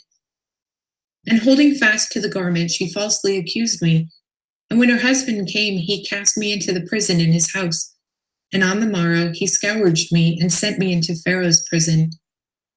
When I was in the bonds, the Egyptian woman was oppressed with grief, and she came and heard how I gave thanks upon the Lord, and sang praises in the abode of darkness, and with glad voice rejoiced, glorifying my God that I was delivered from the lustful desire of the Egyptian woman. And often hath she said unto me, saying, Consent to fulfill my desire, and I will release thee from thy bonds, and I will free thee from thy darkness. And not even in thought did I incline unto her. For God loves him who in a den of wickedness combines fasting with chastity, rather than the man who is in the king's chamber combines luxury with license. And if a man lives in chastity, and desires also glory, and the Most High knows that it is expedient by him, he bestows this upon me also. How often, though she were sick, did she come down at me at unlooked for times, and listen to my voice as I prayed? And when I heard her groanings, I held my peace. For when I was in her house, she was wont to bear arms, and breasts, and legs, that I might lie with her. For she was very beautiful, splendidly adorned, in order to beguile me. And the Lord guarded me from her devices. Ye see, therefore, my children, how great things patience works, and prayer with fasting. So ye too, if ye follow after chastity and purity with patience and prayer, with fasting and humility of heart, The Lord will dwell among you because he loves chastity. And wheresoever the Most High dwells, even through envy or slavery or slander befalleth a man, the Lord who dwells in him for the sake of his chastity not only delivers him from evil, but also exalts him even as me. For in every way the man is lifted up, whether in deed or in word or in thought. My brethren knew how my father loved me, and yet I did not exalt myself in my mind. Although I was a child, I had the fear of God in my heart, for I knew that all things would pass away. And I did not raise myself against them with evil intent, but I honored my brethren. And out of respect for them, even when I was being sold, I refrained from telling the Ishmaelites that I was the son of Jacob, a great and mighty man. Do ye also, my children, have the fear of God in all your works before your eyes, and honor your brethren. For every one who does the law of the Lord shall be loved by him. And when I came to the Indicopate with the Ishmaelites, they asked me, saying, Art thou a slave? And I said that I was a homeborn slave, that I might not put my brethren to shame. And the eldest of them said unto me, Thou art not a slave, for even thy appearance doth make it manifest. But I said that I was their slave. Now when we came into Egypt, they strove concerning me, which of them should buy and take me. Therefore it seemed good to all that I should remain in Egypt with the merchant of their trade, until they should bring merchandise. And the Lord gave me favor in the eyes of the merchant, and he entrusted unto me his house. And God blessed him by my means, and increased in him gold and silver, and in household servants. And I was with him 3 months and 5 days. And about that time the Memphian woman, the wife of Pentraphis, came down in a chariot with great pomp, because she had heard from her eunuchs concerning me. And she told her husband that the merchant had become rich by means of a young Hebrew, and they say that he had assuredly been stolen out of the land of Canaan. Now therefore render justice unto him, and take away the youth to thy house. So shall the God of the Hebrews bless thee, for grace from heaven is upon him. And Pentraphis was persuaded by her words, and commanded the merchant to be bought, and said unto him, What is this that I hear concerning thee, that thou stealest persons out of the land of Canaan, and sells them for slaves? But the merchant fell at his feet, and besought him, saying, I beseech thee, my lord, I know not what thou sayest. And Pentraphis said unto him, Whence then is the Hebrew slave? And he said, The Ishmaelites entrusted him unto me until they should return. But he believed him not, but commanded him to be stripped and beaten. And when he persisted in this statement, Pentraphis said, Let the youth be brought. And when I was brought in, I did obedience to Pentraphis, for he was third in rank of the officers of the Pharaoh. And he took me apart from him, and said unto me, Art thou a slave or free? And I said, A slave. And he said, Whose? And I said, The Ishmaelites. And he said, How did thou become their slave? And I said, They bought me out of the land of Canaan. And he said unto me, Truly thou liest. And straightway he commanded me to be stripped and beaten. Now the Memphian woman was looking through a window at me while I was being beaten, for her house was near. And she sent unto him, saying, Thy judgment is unjust, for thou dost punish a free man who has been stolen, as though he were a transgressor. And when I made no change to my statement, though I was beaten, he ordered me to be imprisoned, until he said the owners of the boy should come. And the woman said unto her husband, Wherefore dost thou detain the captive and well-born lad in bonds, who ought rather to be set at liberty and be waited upon? For she wished to see me out of a desire of sin, but I was ignorant concerning all these things. And he said to her, It is not the custom of the Egyptians to take that which belongs to others before proof is given. This, therefore, he said concerning of the merchant, but as for the lad, he must be imprisoned. Now after 24 days came the Ishmaelites, for they had heard that Jacob my father was mourning much concerning me. And they came and said unto me, How is it that thou sayest thou was a slave? And lo, we have learned that thou art the son of a mighty man in the land of Canaan, and thy father still mourns for thee in sackcloth and ashes. When I heard this, my bowels were dissolved, and my heart melted, and I desired greatly to weep. But I restrained myself that I should not put my brethren to shame. And I said unto them, I know not, I am a slave. Then therefore they took counsel to sell me, that I should not be found in their hands. For they feared my father, lest he should come and execute upon them a grievous vengeance. For they had heard that he was mighty with God and with men. Then the merchants said unto them, Release me from the judgment of Pentrophy. And they came and requested me, saying, Say that thou was brought by us with money, and he will set us free. Now the Memphian woman said to her husband, Buy the youth. For I hear, said she, that they are selling him. And straightway she sent a eunuch to the Ishmaelites, and asked them to sell me. But since the eunuch would not agree to buy me at their price, he returned, having made trial of them. And he made known to his mistress that they asked for a large price for their slave. And she sent another eunuch, saying, Even though they demand 2 minas, give them, do not spare the gold, only buy the boy and bring him to me. The eunuch therefore went and gave them 80 pieces of gold, and he received me. But to the Egyptian woman he said that I had been given 100. And though I knew this, I held my peace, lest the eunuch should be put to shame. You see, therefore, my children, what great things I endured, that I should not put my brethren to shame. Do ye also, therefore, love one another, and with long suffering hide ye one another's faults. For God delights in the unity of brethren, and in the purpose of a heart that takes pleasure in love. When my brethren came into Egypt, they learned that I had returned their money unto them, and upbraided them not, and comforted them. And after the death of my father Jacob, I loved them more abundantly, and all things whatsoever he commanded, I did very abundantly for them. And I suffered them not to be afflicted in the smallest manner, and all that was in my hand I gave unto them. Their children were my children, and my children as their servants. And their life was my life, and all their suffering was my suffering, and all their sickness was my infirmity. My land was their land, and their counsel my counsel. And I exalted not myself amongst them in arrogance because of my worldly glory, but I was among them as one of the least.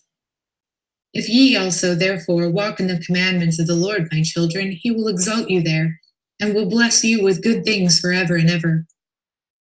And if anyone seeketh to do evil against you, do well unto him, and pray for him, and ye shall be redeemed of the Lord from all evil.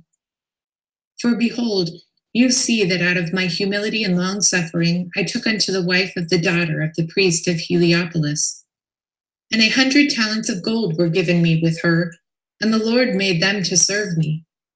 And he also gave beauty as a flower beyond the beautiful ones of Israel. And he preserved me into old age in strength and in beauty, because I was in like all things to Jacob. And hear ye, my children, also the vision which I saw. There were 12 harts feeding, and the 9 were first dispersed all over the earth, and likewise also the 3.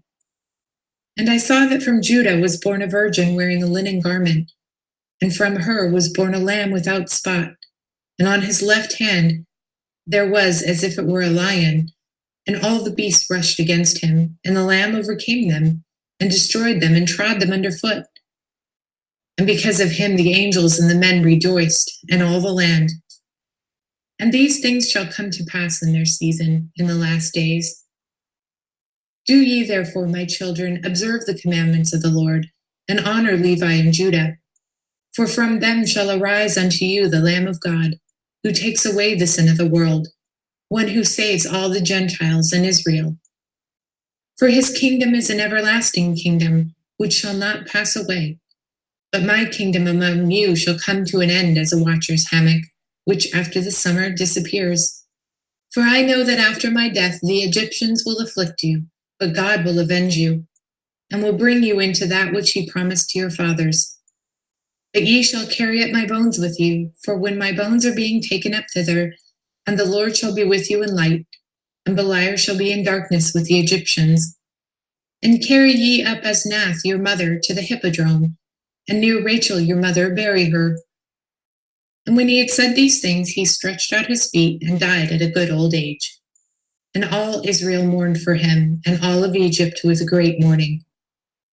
When the children of Israel went out of Egypt, They took with him the bones of Joseph, and they buried him in Hebron with his fathers, and the years of his life were 110. The testament of Benjamin, the 12th son of Jacob and Rachel. The copy of the words of Benjamin, which he commanded his sons to observe, after he had lived 125 years. And he kissed them and said, As Isaac was born to Abraham in his old age, so also was I to Jacob. And since Rachel my mother died in giving me birth, I had no milk. Therefore I was suckled by Bilhah, her handmaid. For Rachel remained barren for 12 years after she bore Joseph, and she prayed the Lord with fasting 12 days, and she conceived and bare me. For my father loved Rachel dearly, and prayed that he might see 2 sons born from her. Therefore I was called Benjamin, that is, the son of days. When I went into Egypt, Joseph, my brother, recognized me and said unto me, What did they tell my father when they sold me? And I said unto him, They dabbed thy coat with blood and sent it, and said, Know whether this be thy son's coat. And he said unto me, Even so, brother, when they had stripped me of my coat, they gave me to the Ishmaelites, and they gave me a loincloth, and scourged me, and bade me to run. And as for one of them that had beaten me with the rod, a lion met him and slew him. And so his associates were affrighted. Do ye also, therefore, my children, love the Lord God of heaven and earth, and keep his commandments, following the example of the good and holy man Joseph. And let your mind be unto good, even as ye knew me. For that he has his right mind, seeth all things rightly. Fear ye the Lord, and love your neighbor. And even though the spirits of Beliar claim you to afflict you with every evil, yet shall they have no dominion over you, even as they had not had over Joseph my brother. How many men wished to slay him, and God shielded him? For he that fears the Lord and loves his neighbor cannot be smitten by the spirit of Beliar, being shielded by the fear of God. Nor can he be ruled over by the device of men or beasts, for he is helped by the Lord through the love that he hath gathered towards his neighbor. For Joseph also besought our father that he would pray for his brethren, that the Lord would not impute to them as sin whatever evil they had done unto him. And thus Jacob cried out, My good child, thou hast prevailed over the bowels of thy father Jacob. And he embraced him and kissed him for 2 hours, saying, In thee shall be fulfilled the prophecy of heaven concerning the Lamb of God and Savior of the world, and that a blameless one shall be delivered up for lawless men, and a sinless one shall die for ungodly men in the blood of the covenant, for the salvation of the Gentiles and out of Israel, and shall destroy Beliar and his servants. See ye, therefore, my children, the end of a good man. Be followers of his compassion, therefore, with a good mind, that ye also may wear crowns of glory. For the good man hath not a dark eye, for he shows mercy to all men, even though they be sinners. And though they devise with evil intent concerning him, by doing good he overcomes evil. Being shielded by God, he loves the righteous as his own soul. For if anyone is glorified, he envies him not. If anyone is enriched, he is not jealous. If anyone is valiant, he praises him. The virtuous man he lauds, on the poor man he hath mercy. On the weak he has compassion. Unto God he sings praises. And him that has the grace of a good spirit he loves as his own soul. If therefore ye also have a good mind, then will both wicked men be at peace with you. And the profligate will reverence you and turn unto good. And the covetous will not only cease from their inordinate desire, but even give the object of their covetousness to them that are afflicted. If ye do well, even the unclean spirits will flee from you, and the beasts will dread you. For where there is reverence for good works and light in the mind, even darkness flashes away from him. For if anyone does violence to a holy man, he repents, for the holy man is merciful to his reviler, and holds his peace. And if anyone betrays a righteous man, the righteous man prays, though for a little yet be humbled, yet not long after he appears far more glorious, as was Joseph my brother. The inclination of the good man is not in the power of deceit of the spirit of Beliar, for the angel of peace guides his soul. And he gazes not passionately against corruptible things, nor gathers together riches through a desire of pleasure. He delights not in pleasure, he grieves not his neighbor. He saith not himself with luxuries, he errs not in the uplifting of his eyes, for the Lord is his portion. The good inclination receives not glory nor dishonor from men, and it knows not any guile or lie or fighting or revealing.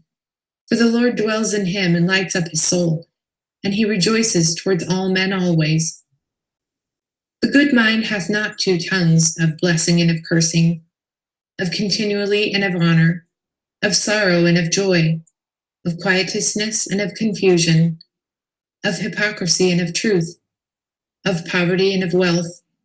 But it has one disposition, uncorrupt and pure concerning all men.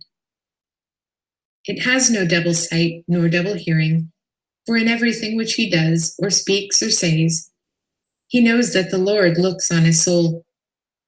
And he cleanses his mind that he may not be condemned by men as well as by God. And in like manner the works of Beliar are twofold, and there is no singleness in them. Therefore, my children, I tell you, flee the malice of Beliar, for he gives a sword to them that obey him. And the sword is the mother of 7 evils. First, the mind convinces through Beliar. First there is bloodshed, secondly ruin, thirdly tribulation, fourth exile, fifth death, sixth panic, seventh destruction. Therefore was Cain also delivered over to 7 vengeances by God, for in every 100 years the Lord brought one plague upon him. When he was 200 years old he began to suffer, and in the 900th year he was destroyed. For on account of Abel his brother, with all the evils he was judged, but Lamech was 70 times 7. Because ever those who are like Cain in envy and hatred of his brethren shall be punished with the same judgment. And do ye, my children, flee evil doing, envy and hatred of brethren, and cleave to the goodness and love. He that has a pure mind and love, looks not after a woman with a view to fornication, for he has no defilement in his heart, because the Spirit of God rests upon him. For as the sun is not defiled by shining on dung and mire, but rather dries up both and drives away the evil smell, so also the pure mind, though encompassed by the defilements of earth, rather cleans them, and it is not itself defiled. And I believe that there will also be evil doings among you, from the words of Enoch the righteous, that ye shall commit fornication with the fornication of Sodom, and shall perish all save a few, and shall renew wanton deeds with women. And the kingdom of the Lord shall not be among you, for straightway he shall take it away. Nevertheless, the temple of God shall be in your portion, and the last temple shall be more glorious than the first. And the 12 tribes shall be gathered together there, and all the Gentiles, until the Most High shall send forth his salvation in the visitation of an only begotten prophet. He shall enter into the first temple, and there shall the Lord be treated with outrage. He shall be lifted up upon a tree. And the veil of the temple shall be rent, and the Spirit of God shall pass on to the Gentiles as fire poured forth. He shall ascend from Hades, and shall pass from earth into heaven. And how I know how lowly he shall be upon the earth, but how glorious in heaven. Now when Joseph was in Egypt, I longed to see his figure in the form of his countenance. And through the prayers of Jacob my father I saw him, while awake in the daytime even, his entire figure exactly as he was. And when he had said these things, he said unto them, Know ye therefore, my children, that I am dying. Do ye therefore trust one another to his neighbor, and keep the law of the Lord and his commandments. For these things I do leave to you instead of an inheritance. Do ye also, therefore, give them to your children for an everlasting possession, for so did both Abraham, Isaac, and Jacob. For all these things they gave for us for an inheritance, saying, Keep the commandments of God, until the Lord shall reveal his salvation to all the Gentiles. And then ye shall see Enoch, Noah, and Shem, Abraham, Isaac, and Jacob, rising on the right hand in gladness. Then also shall we arise, each over our own tribe, worshiping the King of heaven, who appeared upon earth in the form of a man in humility. And as many as believe on him on the earth shall rejoice with him. Then also all men shall rise, some unto glory and some unto shame. And the Lord shall judge Israel first for their unrighteousness. For when he has appeared as God in the flesh to deliver them, they not believed him. And then he shall judge all the Gentiles, as many as believed him not when he appeared on the earth. And he shall convict Israel through the chosen ones of the Gentiles, even as he reproved Esau through the Midianites, who deceived their brethren, so that they fell into fornication and idolatry, and they were alienated from God, becoming therefore children, the portion of them that fear the Lord. If ye therefore, my children, walk in holiness according to the commandments of the Lord, ye shall again dwell securely with me, and all Israel shall be gathered unto the Lord. And I shall no longer be called a ravening wolf on account of your ravages, but a worker of the Lord, distributing food to them that work which is good. And there shall arise in the latter days one beloved of the Lord of the tribe of Jonah and Levi, a doer of his good pleasure in his mouth, with new knowledge enlightening the Gentiles. Until the consummation of the age shall he be in the synagogues of the Gentiles, and among their rulers, as a strain of music in the mouth of all. And he shall be inscribed in the holy books, both by his work and by his word, and he shall be chosen one of God forever. And through them they shall go to and fro as Jacob my father, saying, he shall fill up that lacks of thy tribe. And when he said these things, he stretched out his feet and died in a beautiful and good sleep. And his sons did as he had enjoined them, and they took up his body and buried it in Hebron with his father. And the number of days of his life was 125 years.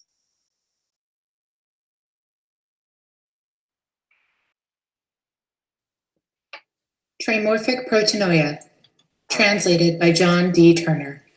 Let me stop this. I am protenoia, the thought. Okay. All right, y'all. Well, one thing we know now, the trolls are watching us like a couple of hawks. Okay. I didn't even set up the live stream until maybe an hour before we got started. So that just go to show you they were watching all along. But you know what? We know at the end they're going to be cleaving onto us, and that's just more proof of it right there. Obviously, what we're doing is a major threat to them. So much of a threat that they feel they have to come and troll. So that says a lot, y'all. It says a lot, especially about what is really, truly bothering them. And the thought of us gathering together, I guess that's a threat enough for them. But that's their problem. So wherever you are, please enjoy the rest of your Shabbat.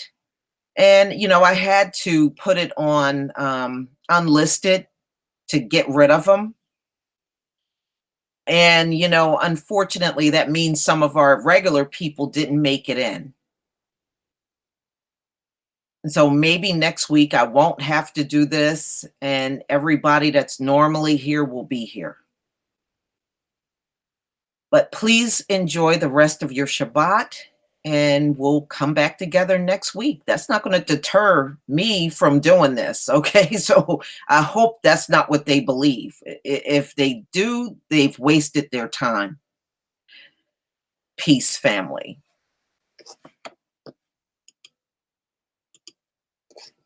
Okay.